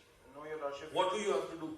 We have to file a subsequent petition, Your Lordship, for the... Under what act? In what court? Under this Guardianship and Wars Act under the Family Court, Your Lordship. That's it. You got it. Thanks. Your Lordship, the right of the natural guardian is a paramount consideration, as firstly, Rajesh has consistently demonstrated his commitment as a parent by expressing his desire to bring Reena back to the United States, as we can see from fact number 16 of the given proposition, that Rajesh came to India and persuaded Reena and Ria that they should come back to US, as he has a very well-settled life in US and they can make a fresh start there. But Reena blatantly ignored the offer made by the request made by the Rajesh, Your Lordship. Secondly, the child is the mere absence of child's life due to the unavoidable circumstances does not disqualify a father from the guardianship, Your Lordship. Did you write all this down yourself or are you reading it out? Your Lordship, it is in our memorandum, Your Lordship. For next time, look it into a mirror and practice and see, are you better off making eye contact with yourself or with the paper you're reading from? Indeed, Your Lordship. Think, stand in front of a mirror, read, repeat. To reach here you have done it a number of times, but you're still looking at that paper. Eye contact is very necessary. Indeed, Your Lordship. Go on. Your Lordship, the physical distance was due to a matrimonial discord within the respondent and the applicant's sister. So here, bringing back the contention to that the mere absence of from the child's life does not disqualify the natural guardian. And owing to the bad intention that my respected opposite counsel has put forward, that he was dishonest that in the facts it is clearly written that Rajesh came to India and called a few times. We can see from the previous conduct where he was very much negligent to the where he was a little bit negligent to his first child, but he is trying to reform himself, and in India we follow a reformative jurisprudence. So if a person is trying to reform himself, then the court shall give a chance to the person that he should reform and take and cater to the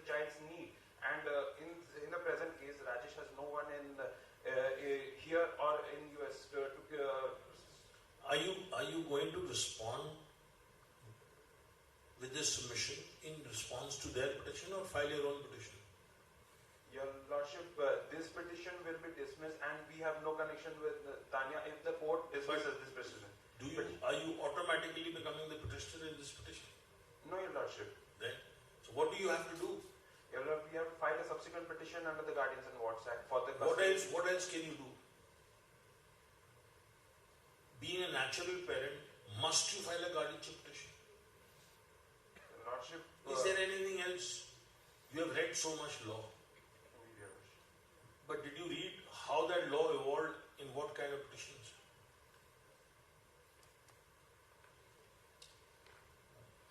As you said, there is nobody to support you in the US. How will you look after the child in the US in case you're busy with your own career and your own... Your Lordship, US has a very fine infrastructure to provide to the child's needs and cater to his or her welfare. Their welfare. Take away the child and put him in foster care. No, Your Lordship, we are not contending for a foster care. The child will be looked after by the father and subsequently by anyone who is eligible for the father thinks fit that he will appoint any foster care for the person. Coming back, So you yourself what is it?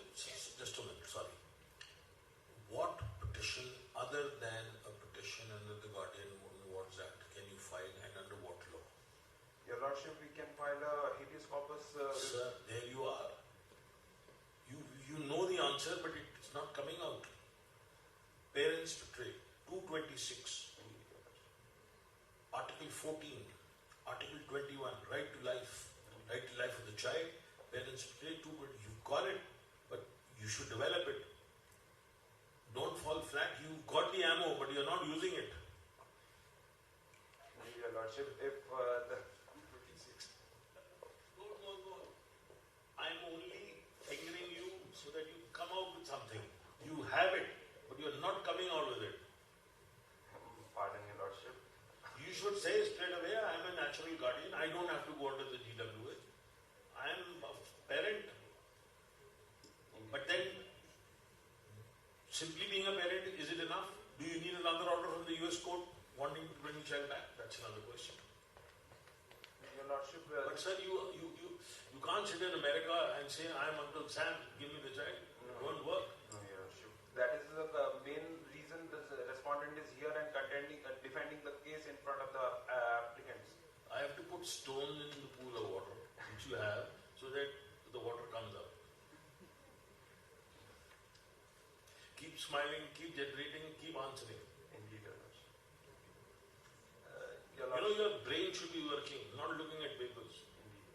That's being a lawyer, hands off.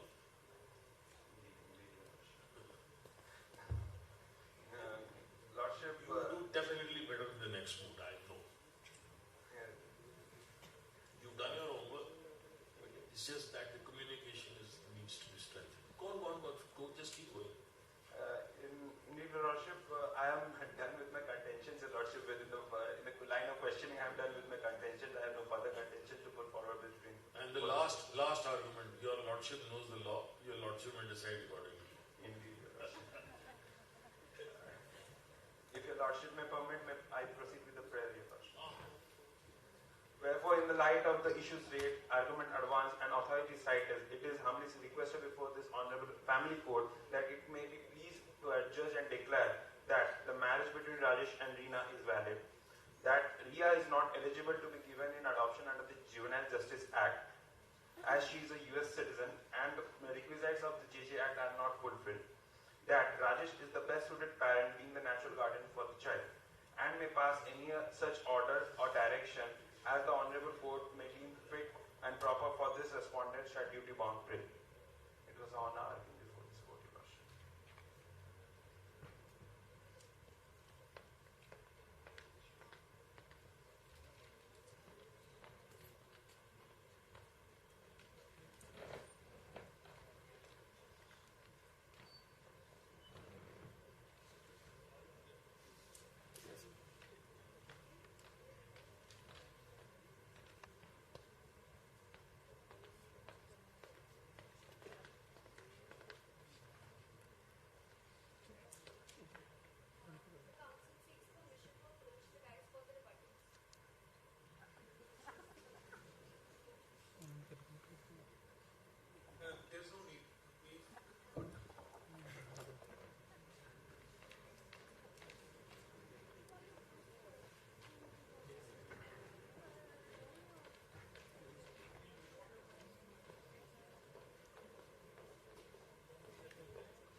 I now invite the student convener of the AIL Moot Court Society, Ms. Kanishka Chopra, to read the moot report.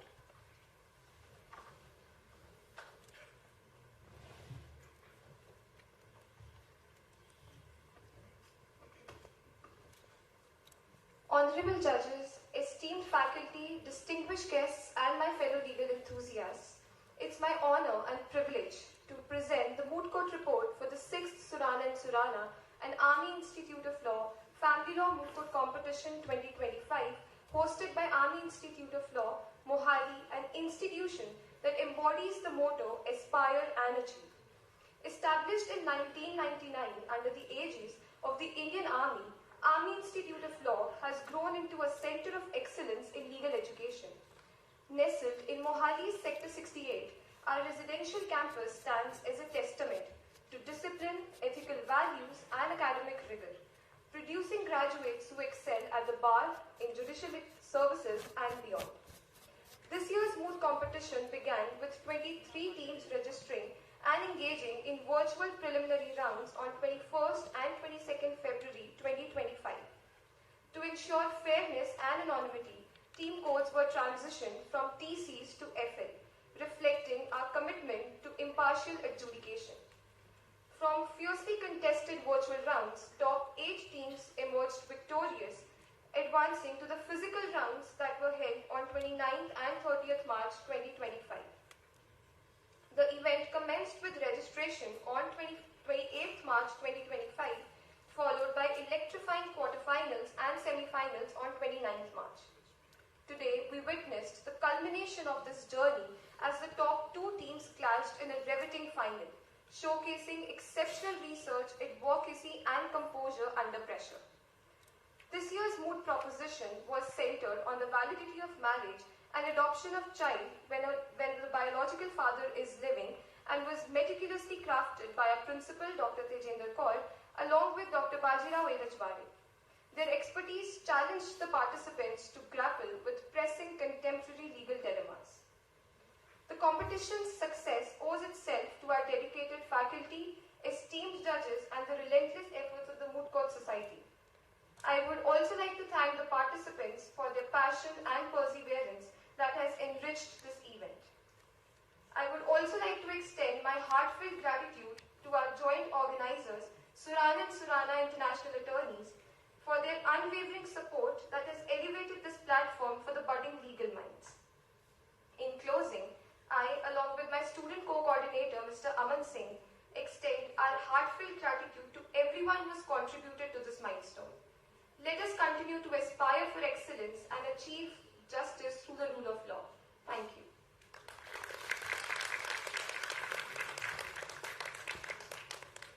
Thank you, ma'am.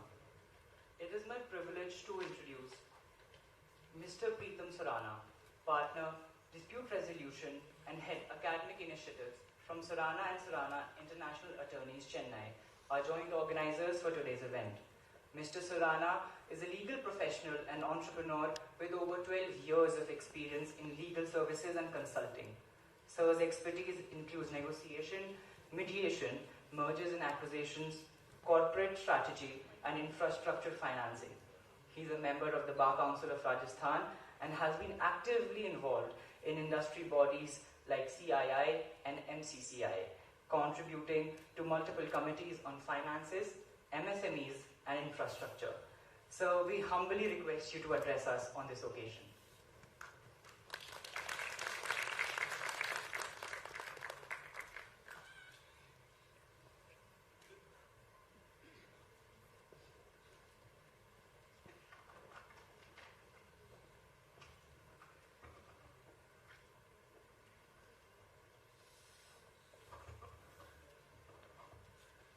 Dignitaries on the dais, dignitaries of the dais, faculty members, staff, student conveners, student committee members, Moot Court Society members, students, and my dear participants. It is a privilege to stand before you and amongst legal luminaires in this field.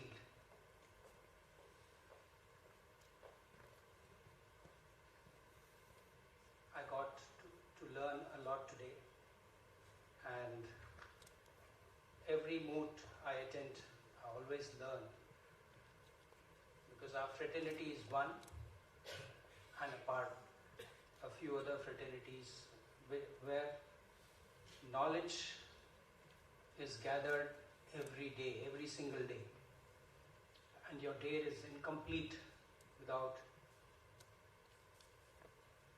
being a better version of yourself.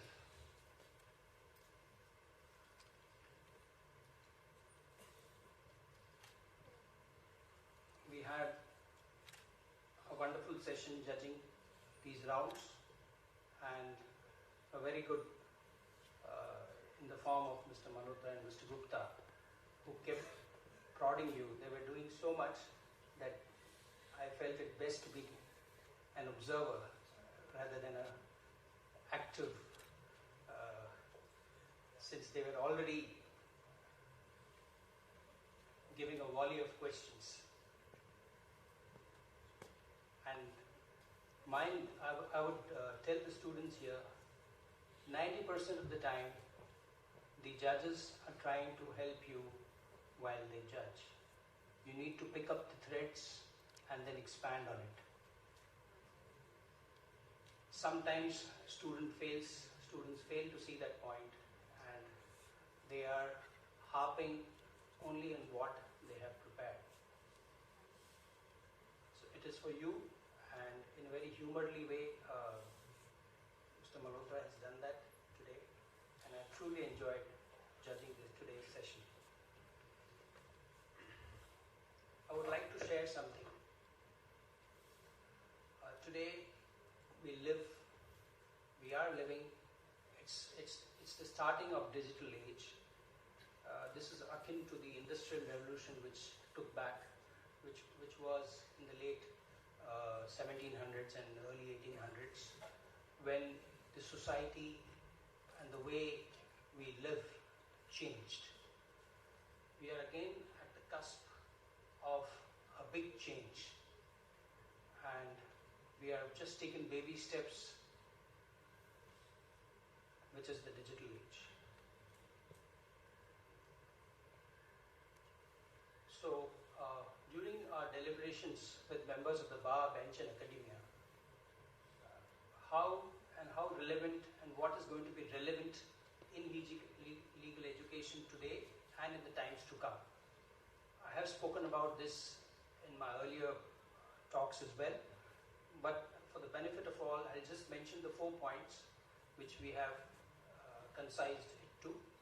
One is the use of language, that is moving forward, and today's time we will be, while we all like, they are big pleasing jargon words, that is the words of Wordsworth, or Shakespearean language, or Chaucer, but they are going to be irrelevant in today's times, in today's world.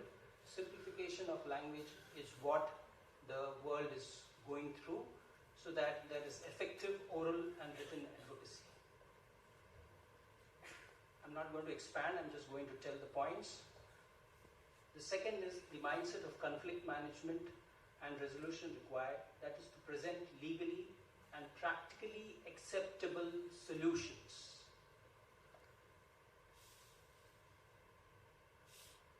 A quick take here, in concise, is we have adopted the dispute resolution today is something which we have adopted from a foreign culture and civilization. From a historical perspective, it is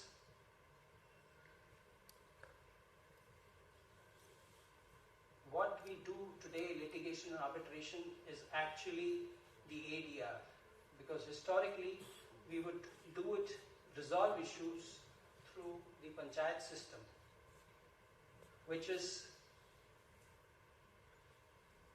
very effective, which what we call today ADR as mediation. So actually historically, if you see from a historical perspective, it is the litigation and arbitration which is the ADR, and not what we call, because that, if you look from a historical perspective.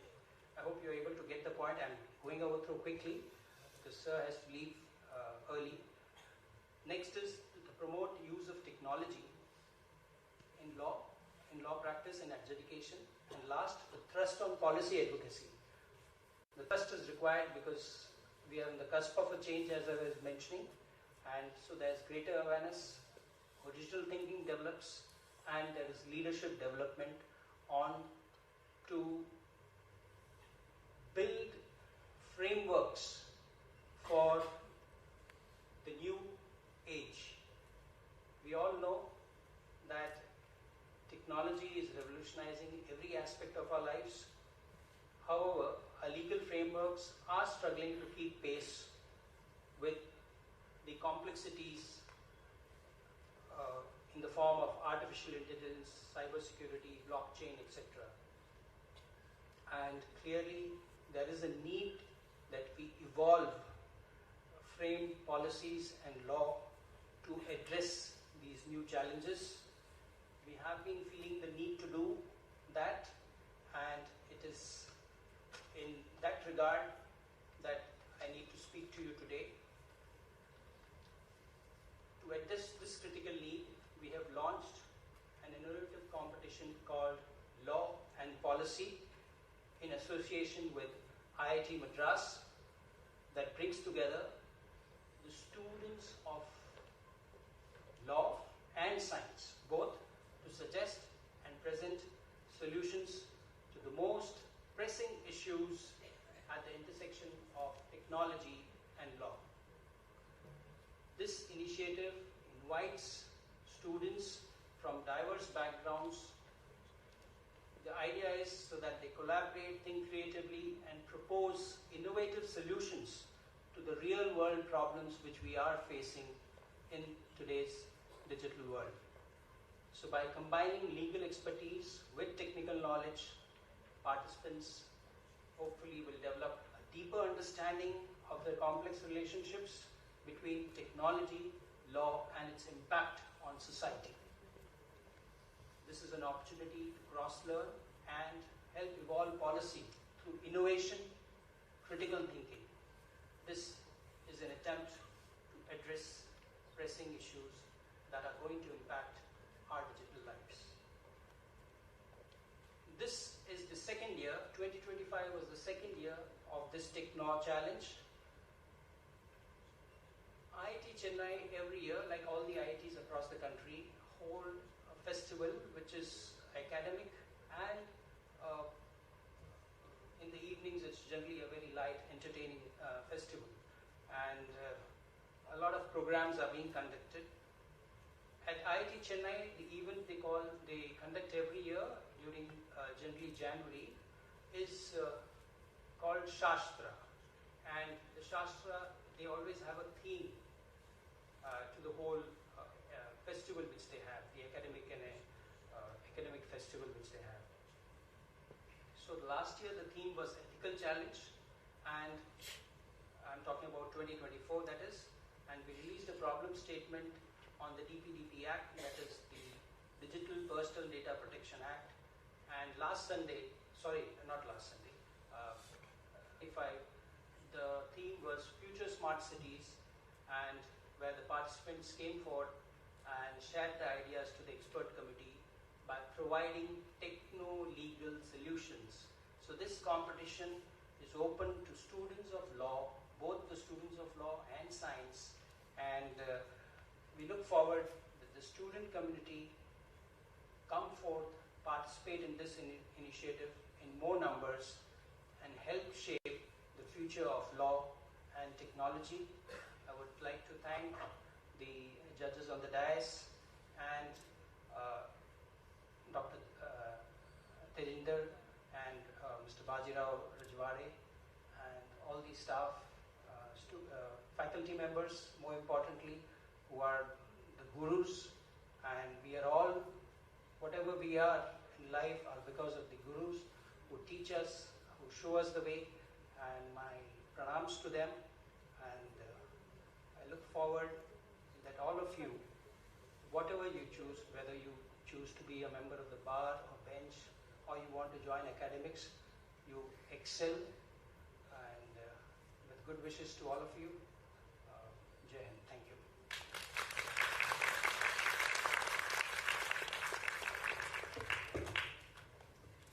Thank you, sir, for addressing us on this special occasion.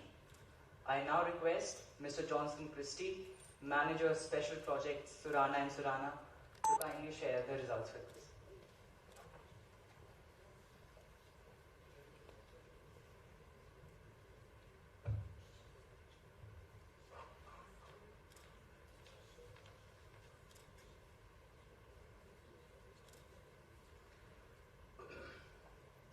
Honorable judges on the dais, Dr. Tejinder Kaman, Principal, respected faculty members, participants and my dear students, it's my privilege to be here to announce the results of the 6th Surana and Surana and Army Institute of Law Family Law Moot Court Competition 2024-2025.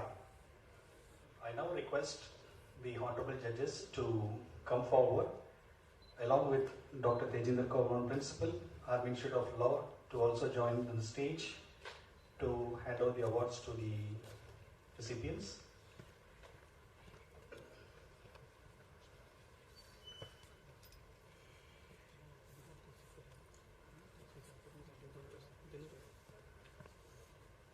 Please, sir.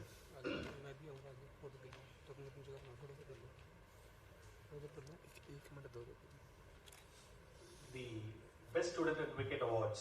The Best Student Advocate Awards has been nominated according to the performances of your both the preliminary rounds. The 4th Best Student Advocate Award goes to FL07 National Law Institute University, Bangalore, Bhopal, Gunjita.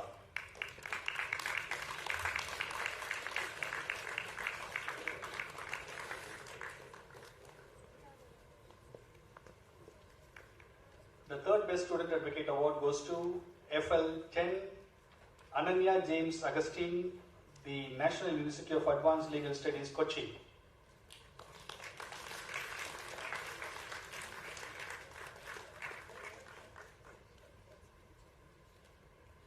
Centre में हाँ yes yes sir yes ma'am yes sir yes sir yes ma'am thank you sir thank you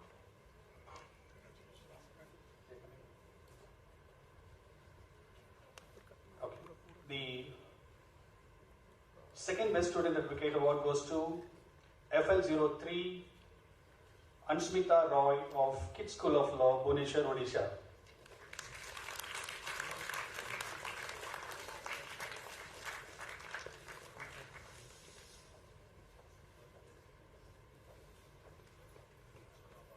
Second Best Memorial Award has a cash prize of rupees 9,000, goes to yes FL16 yes sir yes National Law University, Yes, sir. Jodhpur, yes Amrita Gonappa, Jenya Shivhare and Carla Cruz.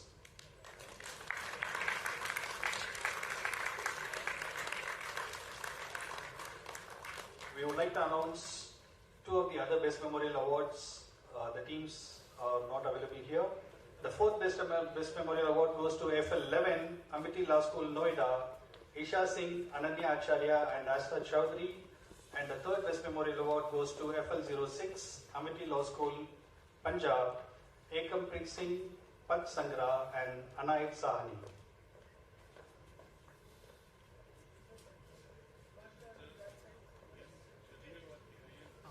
yes yes sir yes sir please yes yes sir thank you sir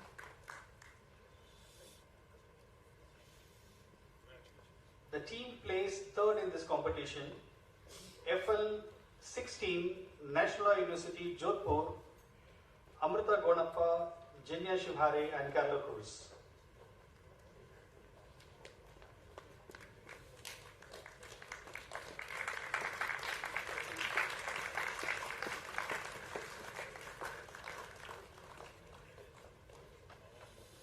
The team placed 4th, FL10 in absentia, the National University of Advanced Legal Studies, Kochi, Ananya James Augustine, Irene Gopi, and Thomas Denil Tetai.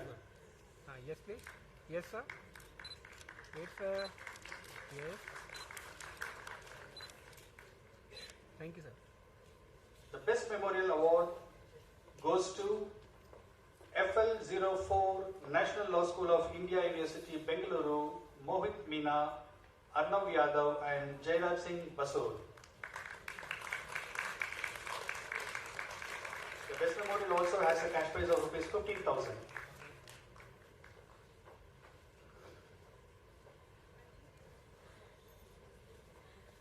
Continue with my last one, sir. Please.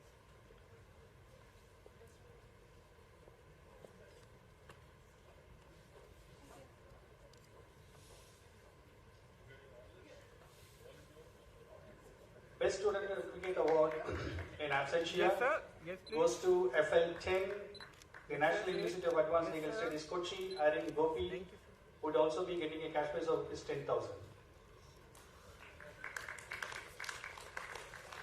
Now the big announcement between the winning and runners team.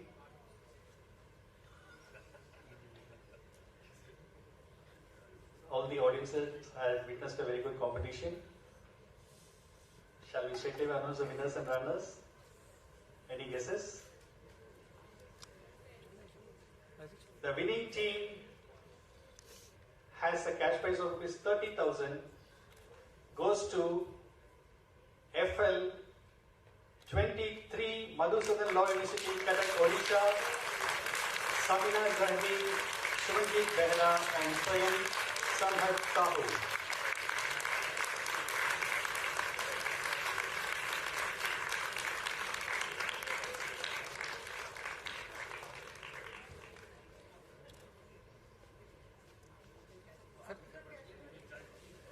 Okay. Yes, sir. Yes, please. Wait, sir. Wait, sir. Wait. One more. Thank you, sir. The runner-up team also gets a cash prize of rupees 24,000, goes to FL 18 University Institute of Legal Studies, Punjab, Ekta Kamboj, Vedika Tiwari, and Sanya Bhaskar.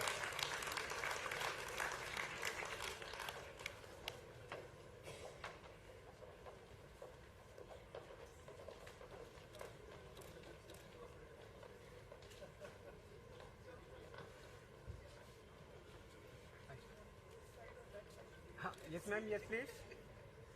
Yes. Wait, ma'am. The best speaker of finals. Thank you, sir. Thank you. Judges have been gracious to share the award of best speaker of finals. Goes to Swayam Sanhat Sahu, FL23 Madhusudan Law University, Cuttack, Odisha, and Vedika Tiwari, FL18 University Institute of Legal Studies, Punjab.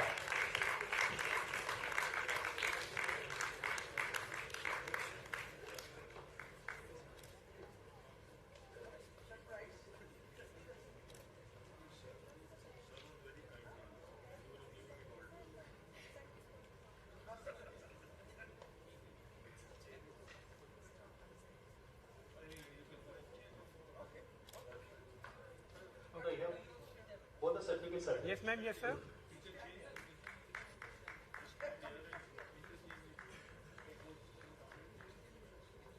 Yes, sir.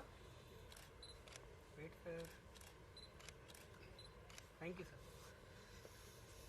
The Spirit of Surana Award is symbolized by holistic excellence in Cameroonian performance. The participants in the competition had casted awards for the team that epitomizes the Surana spirit of the competition.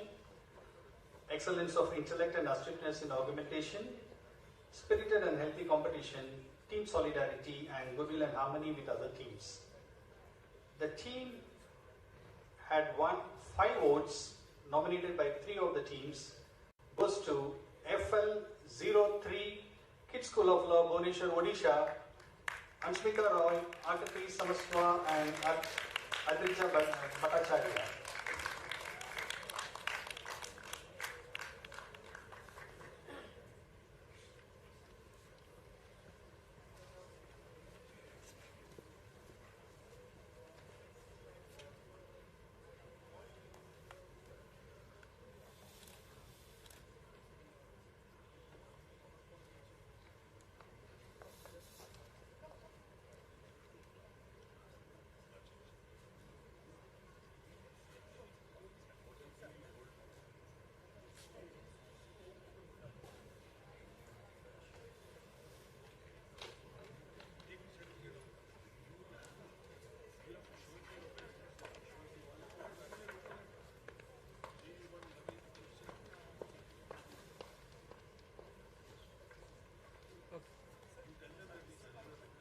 Yes, sir.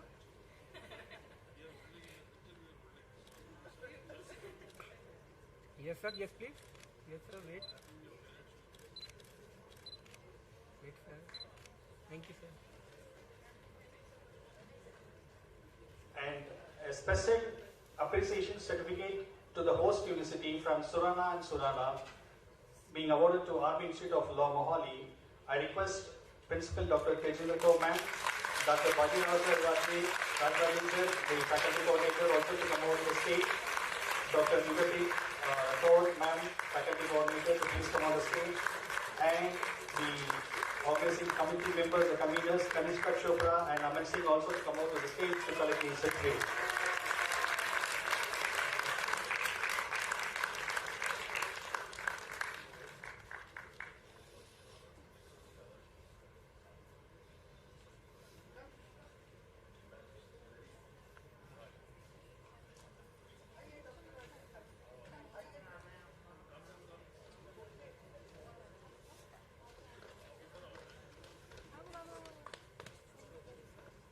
आप इस तरफ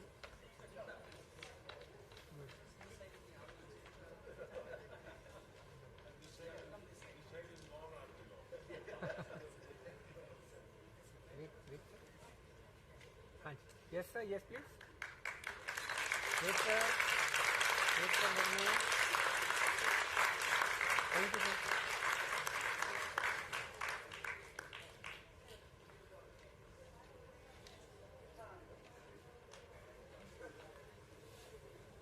On behalf of Surana and Surana, we extend our special thanks to Dr. Tejita Kauman and his team to host this moot court competition at Mohali. Thank you. No, sir, that is matter. There is no formalities.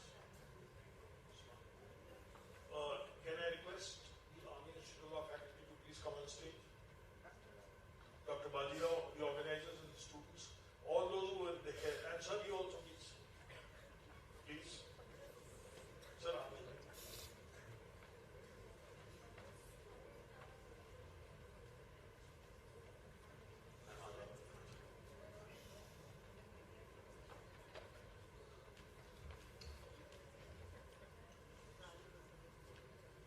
see, I am not that much of an intellectual or that much of a profound speaker as Mr. Preetham Surana.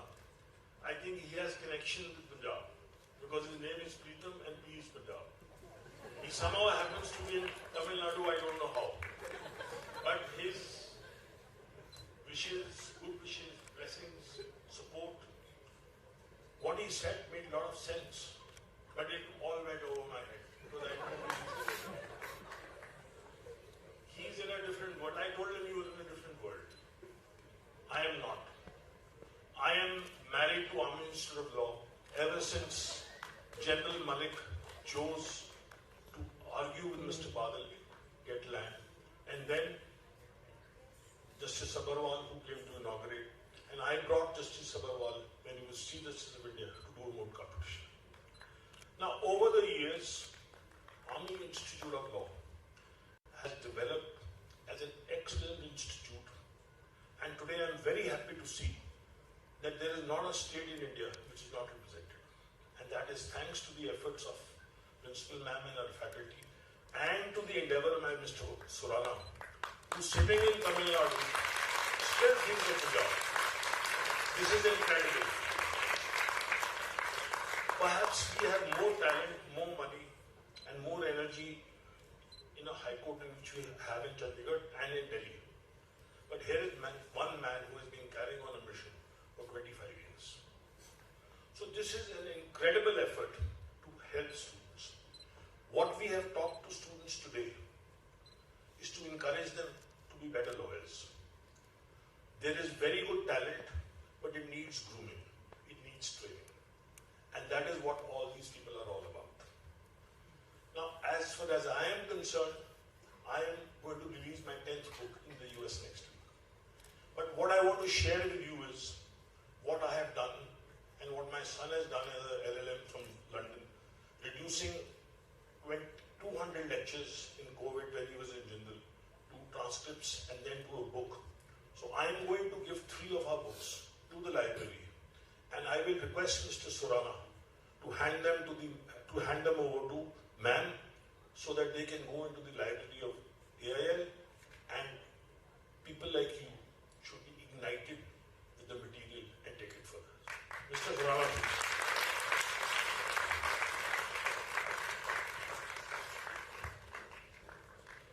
So this is the book which my son wrote. Yes, sir. By editing it in London and publishing it through Taylor and Francis. It is what Mr. Surana thought of, reimagining the international legal order.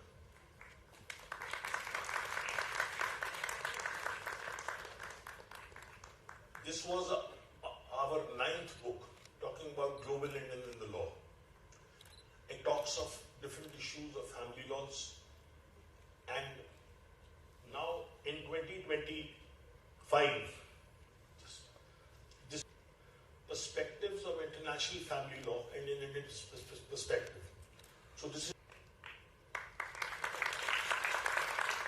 and the one before that was the Remove Child in the Law, an exclusive focus on child removal issues and looking at every nitty-gritty on the connected aspects of custody, guardianship, etc., etc.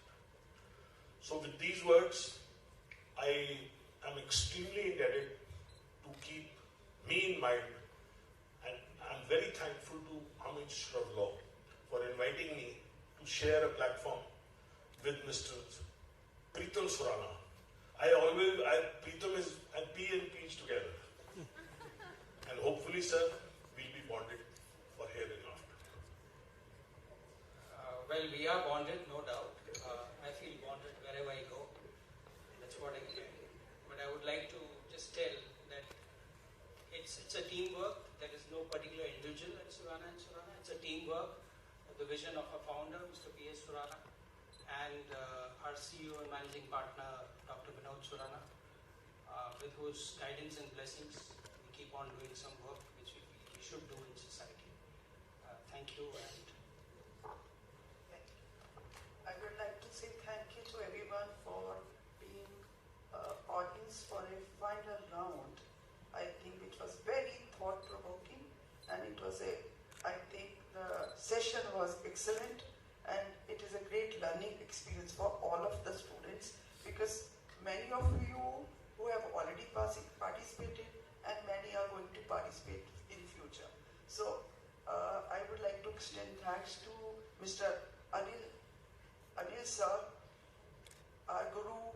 We learn a lot, we depend a lot, and whenever we are in some trouble, we always approach to sir. And I would like to say without hesitation, sir was always ready to help us. And our association, as sir said, it speaks itself that sir conducted a moot in 2005 just to motivate students. That was Anil Malhotra moot court competition. It was, I think it was 2006, again organized during the COVID time. And as far as the Surana and Surana attorneys, sir mentioned the name of Mr. Vinod Surana. He visited our institute in 2003. And that time, we shifted here and we conducted moots. And we are so thankful to Surana and Surana attorneys for collaborating with us, and we as a host and joint organizer. It is an honor for the institute, and on behalf of management, staff, and students, I'm thankful to you, sir, for your initiative. Thank you. But I will start with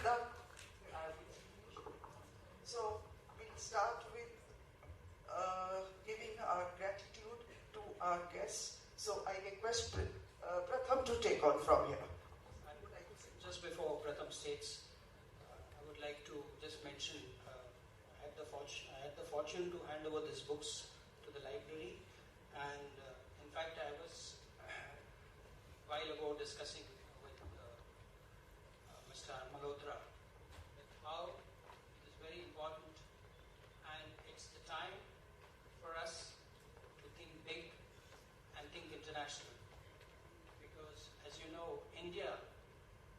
now going places, as we all know, and we need good representation in all the international forums. We have to be active. We are the largest democracy. We have the largest population. We have already overtaken China, I think. If not, then we should be overtaking it soon. So we represent a large society and a sizable portion of the world population. And with this India's image going only one way at the moment, it is imperative that we look at new avenues to grow and further our knowledge, our reach, our careers, and represent our society, which is very, very important. And going international towards this, I think what Mr.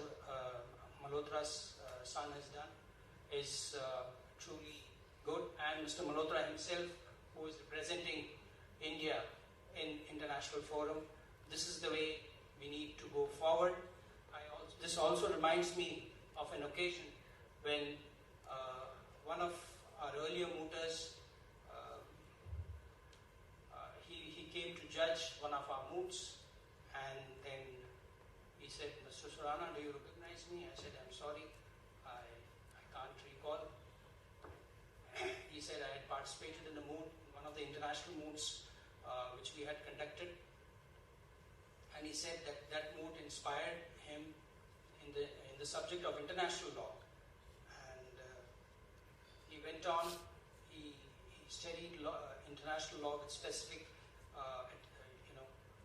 focus on international law. And then he said, because of this moot, my life changed. I went on to work with the International Court of Justice, and now today he is a barrister in London, doing well for himself. So I look forward that in our future moots, from our future moots, we have more such stories emanating, and that is what our vision is. Thank you. I now request Mr. Gupta to say a few words. I think everybody is quite keen to leave this auditorium, so I won't hold you back. I just want to express my thanks to the Army Institute of Law for inviting me here. It's an honor and a privilege to engage with young minds and to see them working so hard to prepare for their moots and excelling in the academics, because it signals that we have a very bright future, especially in the field of law. Thank you so much, and best of luck for the future. I now request Principal Ma'am to kindly present a token of our heartfelt gratitude to Mr. Anil Malhotra.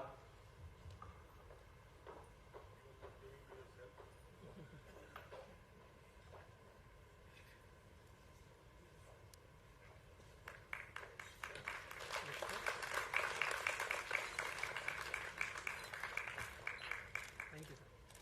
To Dr. Sukant Gupta. So this is my return gift.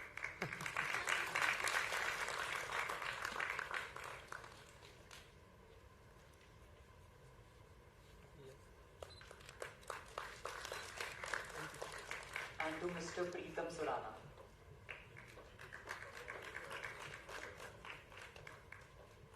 Sir.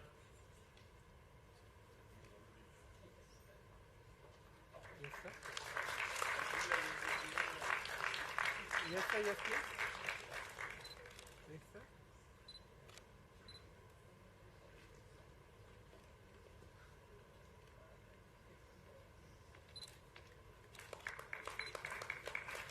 Thank you, sir.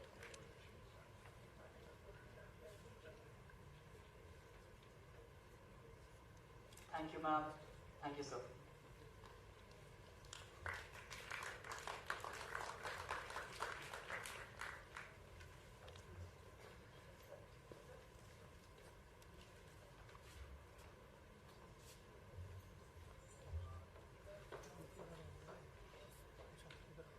I request ma'am to present a token of our gratitude to Mr. Johnson Christie. Yes, sir. Yes, please. Yes, ma'am. Thank you. Thank you, sir. Thank you.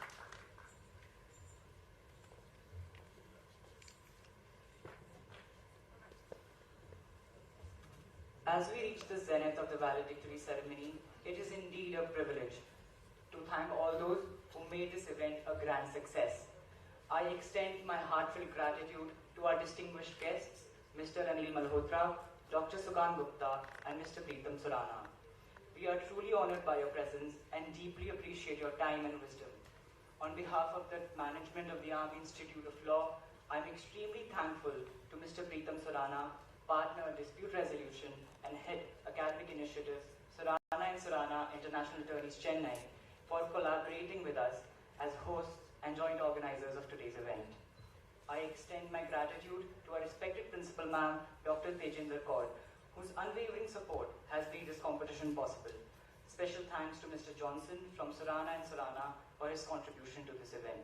Special thanks to Principal Ma'am and Dr. Bajirao Rajwade for drafting such a befitting moot proposition for the 6th Surana and Surana and Army Institute of Law Family Law Moot Court Competition 2025. I would also like to extend my gratitude to the event coordinators, Dr. Bajirao Rajwade and Dr. Inderpreet Kaur, as well as the AIL faculty, the student coordinator, Mr. Raman Singh, the Moot Court Society team, and all the student volunteers whose tireless efforts and seamless coordination ensured the smooth conduct of today's event. Thanks to all the participating teams for being a part of this competition, and last but not the least, thanks to the wonderful audience for being so attentive and encouraging. I would now request everyone to kindly rise for the national anthem.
Thank you, sir.